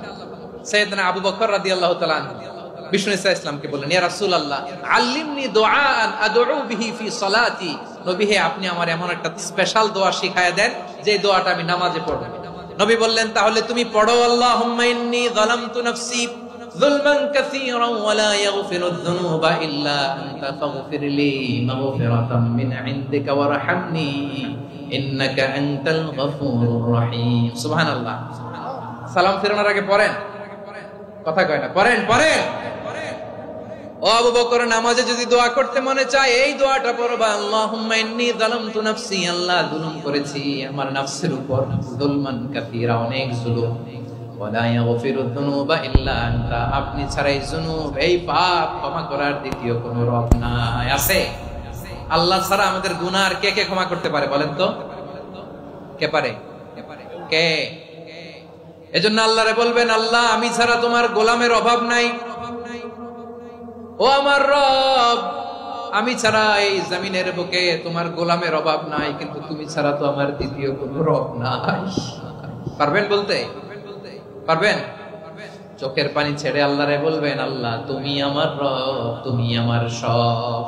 কি বলবেন? আল্লাহ আমারে রব। সবাই বলুন, আল্লাহ আমারে রব, দমে দমে তনু মনে তারি অনুভব, আল্লাহ আমারে রব। আল্লাহরে বলেন, আল্লাহ তুমি আমার রব, তুমি আমার সব। আল্লাহ আমি ছাড়া এই জমিনে তোমার গোলামের অভাব নাই, তুমি ছাড়া আমার দ্বিতীয় কোনো রব নাই। এ কথা বলে চোখের পানি ছেড়ে আল্লাহরে স্বীকৃতি দেন, আল্লাহ আমি পাপী, আল্লাহ জামিনে আমার চেয়ে বড় পাপী আর কেউ নাই। ওযু করে সিজদায় লুটিয়ে পড়ে চোখের পানি ছেড়ে আল্লাহরে পাপের স্বীকৃতি দেন, আল্লাহ এমন কোন জুলুম নাই, গুনাহ নাই আমি করি নাই, সগীরা কবিরা, জেনে না জেনে, ইচ্ছায় অনিচ্ছায়, শিরকি বেদাতি সব গুনাহ করেছি। আল্লাহ আকাশের নিচে জমিনের উপরে আমার চেয়ে বড় গুনাহগার আর কেউ নাই। চোখের পানি ছেড়ে আল্লাহরে বলেন, আল্লাহ আমি ছাড়া তোমার গোলামের অভাব নাই, তুমি ছাড়া আমার দ্বিতীয় কোনো রব নাই, তুমি ছাড়া তো কেউ আমার গুনাহ ক্ষমা করার নাই, তুমি আমার রব, তুমি আমার সব। বলতে পারবেন? এই তাকরীর আমার পটুয়াখালীর ভাই, এই স্বীকৃতিটা দেখতে আল্লাহ বড্ড ভালোবাসে, কারণ আমরা সবাই গুনাহগার। আমরা সবাই কি? বিশ্বনবী বলেন কুল্লুকুম খাত্তাউন, আ বনি আদম, তোমরা সবাই পাপী। সবাই কি? সবাই পাপী। আমরা সবাই পাপী। আপন পাপের বাটখারা দিয়ে অন্যের পাপ মাপি। আমরা যে পাপী এটা ভাবতে মনে চায় না কারণ, খালি অন্যের পাপ দেখি আমরা। এটা ভুল। ওর এই পাপ, ও পাপী, ও জালেম, ও জাহান্নামী, এরকম একটা টেন্ডেন্সি। আমার যে কি হালাত এটার খেয়াল নাই। খেয়াল করতে হবে যে আমি সবচেয়ে বড় পাপী, ঠিক কিনা বলেন? পাপ করি নাই এমন কেউ আছি? হ্যাঁ আছি। কেউ না জানলেও জানে কে আমার পাপের ঘটনা? পৃথিবী না জানুক আমি তো জানি, আমি কি পাপ করেছি। ও আমার কলিজার টুকরা ভাইরা, মাথাটাকে নিচু করে জীবনের সব গুনার ফিরিস্তিগুলো একটা একটা করে স্বীকার করে আল্লাহরে বলেন, আল্লাহ আমি পাপী। আল্লাহ আমার চেয়ে বড় পাপী এই দুনিয়াতে কেউ নাই। আকাশের নিচে জমিনের উপরে আমার চেয়ে বড় পাপী কেউ নাই। একটা একটা করে আল্লাহ স্বীকার করি আমি পাপী। সব পাপের স্বীকৃতি দিলাম। পৃথিবী না জানুক আমি তো জানি, আমি কি পাপ করেছি। হায় আমার পাপের করলে বিচার, বাঁচার আমার নাই উপায়। দয়াময় তুমি মাফ করো আমায়, মাফ করো আমায়। আল্লাহ তাআলা যদি দয়া করে আমাদেরকে মাফ না করে, আমাদের বাঁচার কোনো উপায় নাই। আপনি কি ভেবেছেন আপনার নামাজ দিয়ে আপনি জান্নাতে যাবেন? আপনি তাহাজ্জুদ গুজার, সেজদা দিতে দিতে কপালে দাগ ফেলেছেন, এটা আপনারা জান্নাতে নেবে না। আপনি এলাকার সবচেয়ে বড় হাতেম তাই দানশীল, এই দানের ভরসায় বসে আছেন। কশিন কালে ওঠা আমাদের নামাজ, আমাদের রোজা, আমাদের ইবাদত, এগুলোকে মিজানের পাল্লায় উঠালে কোনো ওজনই হবে না। তবে আমাদের একটা কৌশল জানা আছে, আমরা আল্লাহর রহমতের ভিখারি। আমরা সেদিন আগেই গুনার স্বীকৃতি দিয়ে দেব। আমরা বলবো, আল্লাহ তুমি প্রশ্ন করার আগে তোমার একটা কথা বলি, আমারে কিছু জিজ্ঞেস করো না, আমি সব করেছি। এমন কোন পাপ নাই যে পাপ আমারে দিয়ে হয় নাই। তোমার রহমত দিয়ে তুমি জান্নাতে পাঠাবা, তোমার দয়ায় জান্নাতে যেতে চাই, আমল দিয়ে না। পারবেন বলতে? কিয়ামতের দিন আমরা বলবো, আল্লাহ আমার আমল দিয়ে জান্নাত চাই না, আমি তোমার দয়া দিয়ে জান্নাত চাই। তোমার দয়া ছাড়া আমার কোনো উপায় নাই। কারণ আল্লাহ যদি বিচার করে বাঁচার কারো উপায় নাই। আল্লাহ যদি বলে ফেলেন তুই এটা করলি কেন, ওখানে গেলি কেন, কোরআনে 1000 বার নিষেধ করলাম তারপরেও এই পাপে জড়ালি কেন, এরকম প্রশ্ন ছুড়ে দিলে আমার উত্তর আছে? বাঁচার কোনো উপায় আছে? রোজ হাসরে হে আল্লাহ আমার করোনা বিচার, করোনা বিচার, বিচার চাই না তব দয়া চাই, এ গুনাহগার করোনা বিচার। আপনার আমল দিয়ে জান্নাতে যাবেন? কি দিয়ে যাবেন? আল্লাহর দয়া দিয়ে। আল্লাহর রহম আর দয়া ছাড়া কেউ জান্নাতের চেহারাও দেখতে পাবে না। আমার প্রিয় ভাইরা, এই দোয়া আল্লাহর কাছে পছন্দনীয় হওয়ার কারণ তিনটা। দোয়ার প্রথম অংশে আছে তাওহীদ, আল্লাহর একত্ববাদের ঘোষণা। এই দোয়ার দ্বিতীয় অংশ আছে তাসবিহ, আল্লাহর প্রশংসা সূচক বাণী। এই দোয়ার 3 নাম্বার অংশ পাপের স্বীকৃতি। তাহলে আমরা সবাই গুনাহগার। আমরা আল্লাহর কাছে পাপের স্বীকৃতি দিয়ে বলবো, ও আল্লাহ ইন্নী কুনতু মিনাজ জালিমিন, আমরা জুলুম করেছি, পাপ করেছি, অন্যায় করেছি, আল্লাহ বুঝতে পারি নাই। শয়তানের ওয়াসওয়াসায় পড়ে, বন্ধুর পাল্লায় পড়ে, নফসের খায়েশ মিটাতে যে আল্লাহ করে ফেলেছি। তুমি গুনাহ না মাফ না করলে আমাদের গুনাহ মাফ করার দ্বিতীয় কেউ নাই, ঠিক কিনা বলেন? এভাবে অনুতপ্ত হয়ে যদি আল্লাহর কাছে দোয়া করেন, দেয়ালে পিঠ থেকে গেছে, কোন রাস্তা নাই বের হওয়ার, ওই মুহূর্তেও আপনাকে বিপদ থেকে উদ্ধার করবে কে? বিশ্বনবী চরম বিপদে পড়লে দুটা দোয়া পড়তেন। প্রথম হলো এটা, লা ইলাহা ইল্লা আনতা সুবহানাকা ইন্নী কুনতু মিনাল জালিমিন। এই দোয়াটা আমরা বেশি বেশি পড়ব প্রিয় ভাই। রাজি আছেন? সবাই আওয়াজ করে পড়ুন ইনশাআল্লাহ। আমার প্রিয় ভাইয়েরা, বিপদে পড়লে বিশ্বনবী আরো একটা দোয়া পড়তেন, লা ইলাহা ইল্লাল্লাহুল আযীমুল হালিম, লা ইলাহা ইল্লাল্লাহু রাব্বুল আরশিল আযীম, লা ইলাহা ইল্লাল্লাহু রাব্বুস সামাওয়াতি ওয়াল আরদি ওয়া রাব্বুল আরশিল কারীম। এই যে বললাম, রেকর্ড হয়ে গেছে। এখন তো আর ইনস্ট্যান্ট মুখস্থ না হলো, পরে মুখস্থ করে নেবেন। আল্লাহ ছাড়া কোনো উপাস্য নাই, তিনি সুমহান, মহা সহিষ্ণু। আল্লাহ ছাড়া কোনো উপাস্য নাই, তিনি সুমহান, আরশের অধিপতি। আল্লাহ ছাড়া কোনো উপাস্য নাই, তিনি আকাশের মালিক, জমিনের মালিক, তিনি সুবিশাল আরশের অধিপতি। সুবহানাল্লাহ পড়েন। এই দোয়াটা কেউ যদি পড়ে যদি এর ওসিলা করে দোয়া করে, তাকে বিপদ থেকে মুক্তি দেয় কে? মনে থাকবে আপনাদের? তাহলে বিপদের প্রথম ধাক্কায় কি যেন পড়তে হয়? ইন্না লিল্লাহ। তারপরে কি বলে আল্লাহর কাছে নিজেকে সঁপে দিতে হয়? দেয়ালে পিঠ থেকে গেলে লা ইলাহা ইল্লা আনতা সুবহানাকা ইন্নী কুনতু মিনাজ জালিমিন। দুই নাম্বার হচ্ছে লা ইলাহা ইল্লাল্লাহুল আযীমুল হালিম, লা ইলাহা ইল্লাল্লাহু রাব্বুল আরশিল আযীম, লা ইলাহা ইল্লাল্লাহু রাব্বুস সামাওয়াতি ওয়াল আরদি ওয়া রাব্বুল আরশিল কারীম। মনে থাকবে? ইনশাআল্লাহ বলেন সবাই, আওয়াজ করে সবাই ইনশাআল্লাহ। অনেক সময় এমন হয়, হঠাৎ বিপদের সম্মুখীন হই আমরা, রেডি হয়ে বের হইছে অফিসে, হঠাৎ অ্যাক্সিডেন্টে পড়ে যাই, হঠাৎ পেটের ব্যথায় অজ্ঞান, এরকম হয় না? আপনাদের হয় না? বিষ্ণু ইসলাম বলেন, আকস্মিক দুর্ঘটনার বিপদ থেকে যদি কেউ বাঁচতে চায়, সকাল সন্ধ্যা যেন প্রত্যেকে এই দোয়াটা পড়ে। সকালে যদি 3 বার পড়ে, সন্ধ্যা পর্যন্ত হঠাৎ বিপদ থেকে সে রক্ষা পাবে। To be protected from sudden calamity, sudden disaster, sudden calamity, হঠাৎ বিপদ, হঠাৎ ভয়ঙ্কর কোন আকস্মিক বিপদ থেকে আল্লাহ বাঁচায় দেবে। সকালে পড়লে সন্ধ্যা পর্যন্ত প্রোটেক্টেড, সন্ধ্যাবেলায় যদি 3 বার পরে সকাল পর্যন্ত প্রোটেক্টেড। সুবহানাল্লাহ পড়েন। দোয়াটা কি? দোয়াটা হচ্ছে বিসমিল্লাহিল্লাযী লা ইয়াদুররু মা'a ইসমিহি শাইউন ফিল আরদি ওয়ালা ফিস সামাই ওয়া হুয়াস সামিউল আলীম। ছোট না? অনেক ছোট, মুখস্থ করবেন। বিসমিল্লাহিল্লাযী লা ইয়াদুররু মা'a ইসমিহি শাইউন ফিল আরদি ওয়ালা ফিস সামা। ওই আল্লাহর নাম নিচ্ছি, যে আল্লাহর নামের বরকতে আকাশ জমিনের কোনো কিছু কারো কোনো ক্ষতি সাধন করতে পারে না। তিনি সর্বশ্রোতা, সর্বজ্ঞ। সুবহানাল্লাহ পড়েন। পড়বেন এই দোয়াটা, বিসমিল্লাহিল্লাযী লা ইয়াদুররু মা'a ইসমিহি শাইউন ফিল আরদি ওয়ালা ফিস সামাই ওয়া হুয়াস Samiul Alim.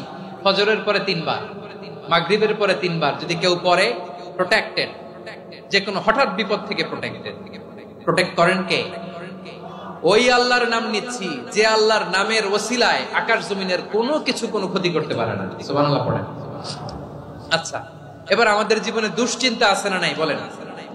Tension, hyper tension, anxiety, depression, চিন্তা, টেনশন নাই, এরকম কে কে আছে দেখি?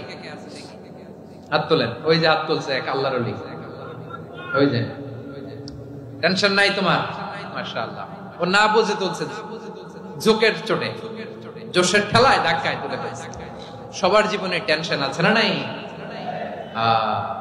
এই দুশ্চিন্তা, পেরেশানি, মারাত্মক পেরেশানি থেকে মুক্তি পাওয়ার জন্য বিষ্ণু ইসলাম 2টো দোয়া পড়তেন। কয়টা? অনেকগুলো পড়তেন। স্পেশাল 2টো দোয়া আজকে আপনাদের শিখায় যাব, শুনবেন না? কষ্ট হচ্ছে? সংক্ষিপ্ত মুনাজাত দিয়ে দেই। ওরে আল্লাহ, আমি তো 9:30 ক্রস করে ফেলছি মাসুদ ভাই, খেয়াল করে নেই। আরো কয়েক মিনিট? ঠিক আছে, ঠিক আছে। পেরেশানিতে পড়লে, টেনশনে পড়লে এই দোয়াটা, প্রিয় ভাইরা, বিষ্ণু ইসলাম যখন খুব বিপদে পড়তেন, দুশ্চিন্তা ওনাকে ঘিরে ধরতো, উনি পড়তেন ইয়া হাইয়ু ইয়া কাইয়ুম বিরহমাতিকা আস্তাগীথ, ইয়া হাইয়ু ইয়া কাইয়ুম বিরহমাতিকা আস্তাগীথ, ইয়া হাইয়ু ইয়া কাইয়ুম, হে শাশ্বত অবিনশ্বর, হে চিরঞ্জীব, বিরহমাতিকা আস্তাগীথ, তোমার রহমতের উসিলায় তোমার কাছে ফরিয়াদ করি। এটা পড়তেন। আবার আরেক বর্ণনায় এসেছে ইয়া হাইয়ু ইয়া কাইয়ুম বিরহমাতিকা আস্তাগীথ আসলিহ লি শা'নি কুল্লাহু ওয়ালা তাকিলনি ইলা নাফসি তারফাতা আইন আসলিহ লি শানি কুল্লা। আল্লাহ আমার সবকিছু আপনি সেটেল করে দেন। আমাদের সব ঝামেলা সেটেল করে দিতে পারে কে? আমরা তো সেটেলমেন্টের জন্য ওএসপি সাহেবের কাছে যাই, ডিসি সাহেবের কাছে যাই, অমুক ভাইয়ের কাছে যাই, তমুক ভাইয়ের কাছে যাই। এই দোয়া পড়লে আরশের উপর থেকে আপনার ম্যাটার সেটেল করে দিবে কে? তাহলে পড়বেন ইয়া হাইয়ু, এ চিরঞ্জীব। হাইয়ু মানে চিরঞ্জীব, যিনি চিরকাল বেঁচে থাকবেন, মরবেন না। আল্লাহ মরবেন? তার কোনো লয় আছে? ক্ষয় আছে? সূরা রহমানে আল্লাহ বললেন কুল্লু মান আলাইহা ফানি ওয়া ইয়াবকা ওয়াজহু রাব্বিকা যুল জালালি ওয়াল ইকরাম ফাবিআইয়ি আলাই রাব্বিকুমা তুকাযিবান। জমিনে যা আছে সব ফান, ভ্যানিশ হয়ে যাবে, নিশ্চিহ্ন হয়ে যাবে, শেষ হয়ে যাবে, সব বিলুপ্ত হয়ে যাবে, একজন ছাড়া। জোরে বলেন তিনি কে? ইয়া হাইয়ু। আমার সাথে আওয়াজ করে পড়েন ইয়া হাইয়ু, ইয়া কাইয়ুম, ইয়া হাইয়ু, ইয়া কাইয়ুম বিরহমাতিকা আস্তাগীথ আসলিহ লি শা'নি কুল্লা ওয়ালা তাকিলনি ইলা নাফসি তারফাতা আইন। এভাবে দোয়া করলে আপনাকে বিপদ মুক্ত করবে কে? এই দোয়াটা কেন পছন্দ আল্লাহর কাছে? কারণ এখানে আল্লাহর দুইটা সুন্দর নাম আছে, গুণবাচক নাম, আল হাই, আল কাইয়ুম। এই দুটো নাম আছে এখানে। আবার এই দুইটা আয়াতুল কুরসির অংশ। আয়াতুল কুরসির শুরুতে এটা আছে না নাই? হ্যাঁ, আছে না নাই? 3 নাম্বার কারণ এটা ইসমে আজম। কোন দোয়াটা ইসমে আজম? যে দোয়া ওসিলায় দোয়া করলে আল্লাহ দোয়া ফেরায় না। অনেকগুলো মত আছে, সবচেয়ে ভ্যালিড মত হচ্ছে এটা, ইয়া হাইয়ু ইয়া কাইয়ুম। এর ওসিলা দিয়ে দোয়া করলে দোয়া কবুল করে কে? 2 নম্বরে বিশ্বনবী মারাত্মক বিপদে পড়লে আরেকটা দোয়া পড়তেন, আল্লাহুম্মা ইন্নী আবদুক। আগে দোয়াটা পড়ি, শুনেন। আল্লাহুম্মা ইন্নী আবদুক ওয়া ইবনু আবদিক ওয়া ইবনু আমাতিক নাসিয়াতি বিয়াদিক মাদিন ফিয়া হুকমুক আদলুন ফিয়া কাদাউক আসআলুকা বিকুল্লি ইসমিন হুয়া লাক সাম্মাইতা বিহি নাফসাক আও আনসালতাহু ফি কিতাবিক আও আল্লামতাহু আহাদাম মিন খালকিক أو استأثرت به في علم الغيب عندك أن تجعل القرآن ربيع قلبي ونور صدري وجلاء حزني وذهاب همي। سبحان الله পড়েন। বিষ্ণু বলতেন আল্লাহুম্মা ইন্নী আবদুক, ও আল্লাহ আমি আপনার গোলাম, ওয়াবনু আবদিক গোলামের ঘরের গোলাম, ওয়াবনু আমাতিক বাদির ঘরের গোলাম। মানে আল্লাহ আমি আপনার গোলাম। আমার বাবা আব্দুল্লাহ ছিল আপনার গোলাম, আমার মা আমিনা ছিল আপনার বাদী। মানে আমরা গোলাম বংশের, সব গোলাম। নিজেরে এর চেয়ে আর ছোট করে আল্লাহর কাছে উপস্থাপন করা যায় আমার ভাইরা? কথা কি বুঝতেছেন? নিজেকে এর চাইতে ছোট, নগণ্য আর তুচ্ছ করে আল্লাহর সাথে প্রেজেন্ট করা যায়? বিশ্বনবী বললেন, ও আল্লাহ আমি আপনার গোলাম, গোলামের ঘরের গোলাম, দাসীর ঘরের গোলাম। নাসিয়াতি বিয়াদিক, আমার মাথার চুলের ছুটি আপনার হাতের মুঠোয়। আপনি ডানে টান দিলে আমি ডানে যেতে বাধ্য, আপনি বাঁয়ে টান দিলে বাঁয়ে যেতে বাধ্য। সুবহানাল্লাহ বলেন। পিছনে 2-1 ভাই দাঁড়ালেন কেন? হ্যাঁ, বসুন। জায়গা চেঞ্জ করতেছে, সেই দুপুর থেকে বসে আছে, আমি জানি জানি। মাশাআল্লাহ, কেউ 2-1 বেরিয়েছে, গ্যাপ পূরণ করতেছে। মাশাআল্লাহ। পড়েন সুবহানাল্লাহ আলহামদুলিল্লাহ লা ইলাহা লা ইলাহা ইল্লাল্লাহু মুহাম্মাদুর রাসূলুল্লাহ সাল্লাল্লাহু আলাইহি ওয়াসাল্লাম। বিশ্বনবী বললেন, আল্লাহ আমার মাথার চুলের ঝুঁটি আপনার হাতের মুঠোয়। আচ্ছা, এইভাবে কাকে ধরা হয়? যে খুব ছোট, ঠিক কি না? নিজেকে কত ছোট করলেন বিশ্বনবী। ও আল্লাহ আমার মাথার চুলের ঝুঁটি আপনার হাতের মুঠোয়, আপনি ডানে টানলে আমি ডানে যাব, বাঁয়ে টানলে বাঁয়ে যাব। আল্লাহ আসআলুকা বিকুল্লি ইসমিন হুয়া লাক নাসিয়াতি বিয়াদিক মাদিন ফিয়া হুকমুক। আপনার নির্দেশ আমার উপর কার্যকর হবেই হবে। আদলুন ফিয়া কাদাউক, আপনার ফয়সালা, যেই ফয়সালাই আপনি আমার জন্য করেন এটাই ইনসাফ। সুবহানাল্লাহ বলেন। আমরা আল্লাহর ফয়সালায় সন্তুষ্ট হতে চাই না। কত কমপ্লেইন, আল্লাহ তুমি এটা দিলা না, ওইটা পাইলাম না, ওইটা হইল না রে, এরকম অভিযোগ, কমপ্লেইন আমাদের আছে না নাই? আর বিশ্বনবী বলতেন আদলুন ফিয়া কাদাউক, আল্লাহ আমার জন্য তোমার যেটা ফয়সালা এটাই সবচেয়ে শ্রেষ্ঠ ইনসাফ, এর চেয়ে ইনসাফ আর হতে পারে? এভাবে কায়মান বাক্যে আল্লাহর কাছে বিশ্বনবী দোয়া করতেন। এরপরে বিশ্বনবী বললেন, আল্লাহ তোমার যত নাম আছে সব নামের ওসিলায় দোয়া করি, যে নাম তুমি আমাদেরকে জানিয়েছো, যে নাম তুমি আমাদেরকে জানাও নাই, যে নাম তুমি কোরআনে নাজিল করেছো, যে নাম নাজিল করো নাই, যে নাম শুধু নবীদেরকে জানিয়েছো। আর আল্লাহর এমন কিছু চমৎকার চমৎকার সুন্দর সুন্দর নাম আছে, এই নামগুলো রব্বুল আলামিন কাউকে জানাবে না। সুবহানাল্লাহ বলেন। আমরা তো 99 নাম জানি, 100 নাম জানি আল্লাহ, কিন্তু আল্লাহর এমনও কিছু নাম আছে যেগুলো আল্লাহ বিশ্বনবীরও জানায় নাই। এগুলো আল্লাহ ইলমুল গায়বে রেখে দিয়েছেন। দোয়ার সময় বলবেন, আল্লাহ তোমার যেই নামগুলো জানি, যেগুলো জানি না, যেগুলো কোরআনে আছে, যেগুলো নাই, যেগুলো নবীরে খাস ভাবে জানাইছো ওগুলোর উসিলায়, যেগুলো কোনোদিন জানাবাও না তোমার ওই নামের উসিলাও তোমার কাছে চাও। আল্লাহ কোরআনকে আমার হৃদয়ের বসন্ত বানাও, আমার বক্ষের জ্যোতি বানাও, আমার চিন্তা দুশ্চিন্তা তুমি দূর করে দাও। বিশ্বনবী বললেন, এই কালিমাগুলো, এই বাক্যগুলো পড়ে যদি কেউ আল্লাহর কাছে ফরিয়াদ করে, তার হৃদয় থেকে দুশ্চিন্তা কাটিয়ে দিবে কে? পড়বেন, এই দোয়াগুলো পড়বেন। আচ্ছা, সব শেষে বলি, ঋণের বোঝায় যারা জর্জরিত, বিষ্ণু ইসলাম চমৎকার একটা দোয়া শিখিয়েছেন। আমাদের অনেকে ঋণের বোঝায় জর্জরিত, আছে না নাই? এদিকে কেউ আছেন? থাকলে হাত তোলার দরকার নেই, থাকলে এই দোয়াটা পড়বেন। এক সাহাবীর নাম আবু উমামা, নামাজের ওয়াক্ত ছাড়া উনি মসজিদে যেয়ে বসে আছে। বিশ্বনবী বললেন, কি রে আবু উমামা, নামাজের তো ওয়াক্ত হয় না, মসজিদে কি? সাহাবী বলে, হুমুমুন লাজিমাতনি ওয়া দুয়ুন, নবী গো ঋণের বোঝায় এমন টেনশনে আছি, ঘরে থাকতে পারলাম না, মসজিদে চলে আসছে। বিশ্বনবী বলেন, আমি কি তোমার এমন একটা দোয়া শিখাবো যেটা পড়লে আল্লাহ তাআলা তোমার ঋণের বোঝা হালকা করে দিবে? আবু উমামা বললেন, ইয়া রাসূলুল্লাহ, অবশ্যই শিখাবেন। বিশ্বনবী বললেন, তাহলে তুমি পড়বা, আল্লাহুম্মা ইন্নী আউযু বিকা মিনাল হাম্মি ওয়াল হাযান ওয়া আউযু বিকা মিনাল জুবনি ওয়াল বুখল ওয়া আউযু বিকা মিন গালাবাতিদ দাইনি ওয়া কাহরির রিজাল। ও আল্লাহ, তোমার কাছ থেকে দুশ্চিন্তা থেকে পানাহ চাই, কৃপণতা, ভীরুতা, অলসতা, কার্পণ্যতা, এই সব কিছু থেকে, মানুষের কঠোরতা, আমার উপর মানুষের আধিপত্য এবং ঋণের বোঝা থেকে পানাহ চাই। এই দোয়াটা যখন বিশ্বনবী শিখাই দিলেন, আবু উমামা বারবার এই দোয়া পড়ে, আল্লাহুম্মা ইন্নী আউযু বিকা মিনাল হাম্মি ওয়াল হাযান ওয়া আউযু বিকা মিনাল আজজি ওয়াল কাসাল ওয়া আউযু বিকা মিনাল জুবনি ওয়াল বুখল ওয়া আউযু বিকা মিন গালাবাতিদ দাইনি ওয়া কাহরির রিজাল। আবু উমামা বলে, এই দোয়া আমি পড়তে লাগলাম আর পড়তে লাগলাম, কিছুদিন পরে দেখা গেল বিশ্বনবীর শেখানো এই দোয়ার বদৌলতে আল্লাহ তাআলা আমার সব ঋণ পরিশোধের ব্যবস্থা করে দিয়েছেন। পড়বেন, পড়বেন। আমার প্রিয় পটুয়াখালীর ভাইয়েরা, বিশ্বনবীর জামাতা সাইয়্যিদিনা আলী রাদিয়াল্লাহু তাআলা আনহুর কাছে এক লোক এসে বলে, হে আলী, ঋণের বোঝায় আমি জর্জরিত, আমার কিছু অর্থ দিয়ে সাহায্য করো।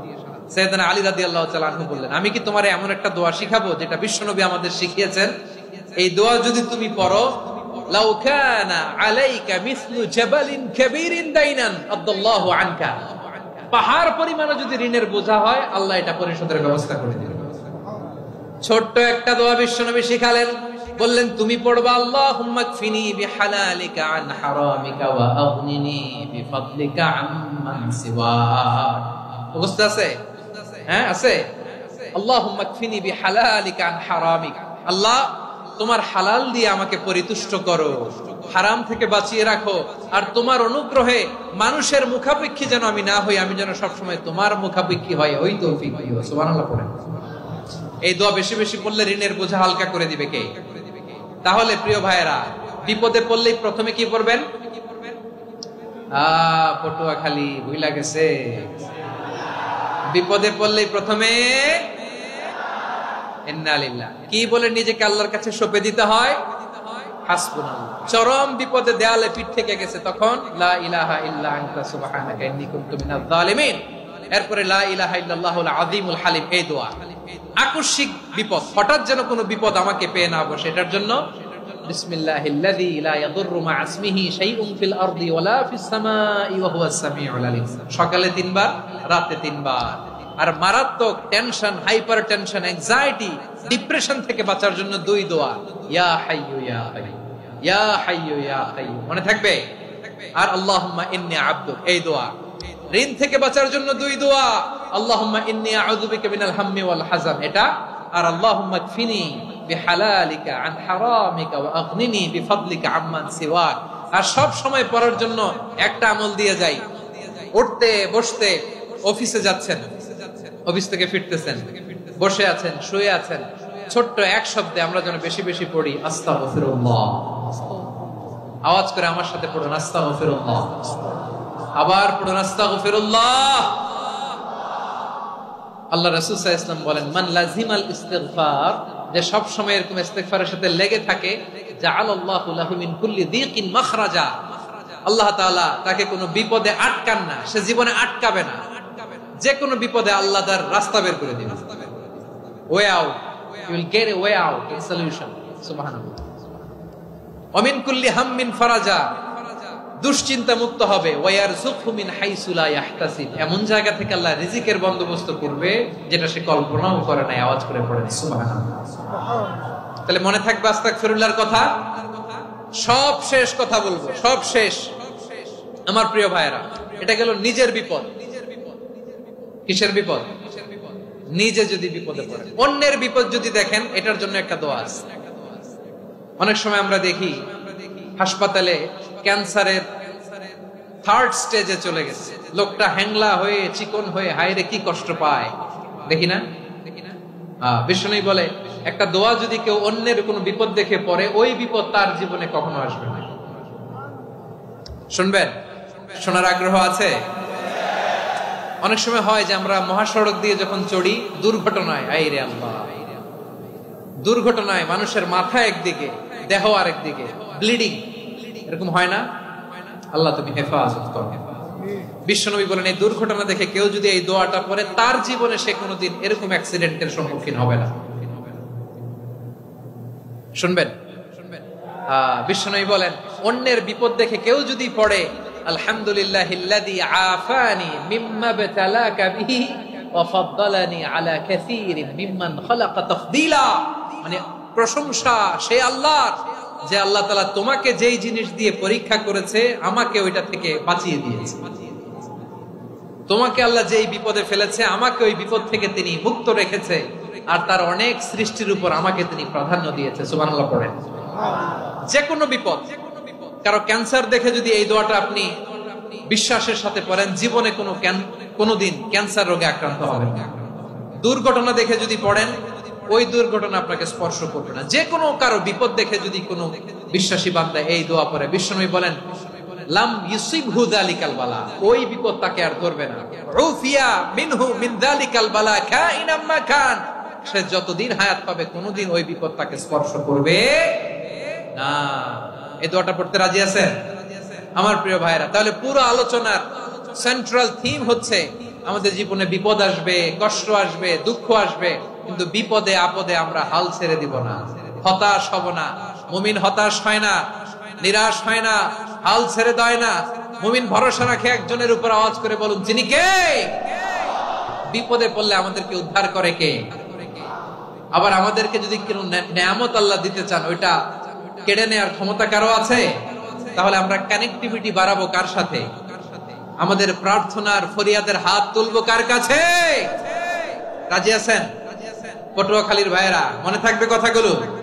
আল্লাহ তাআলা আমাদের সবাইকে কথাগুলো বোঝার ও আমল করার তৌফিক দান করুন। আমি আপনাদের আতিথেয়তা, আপনাদের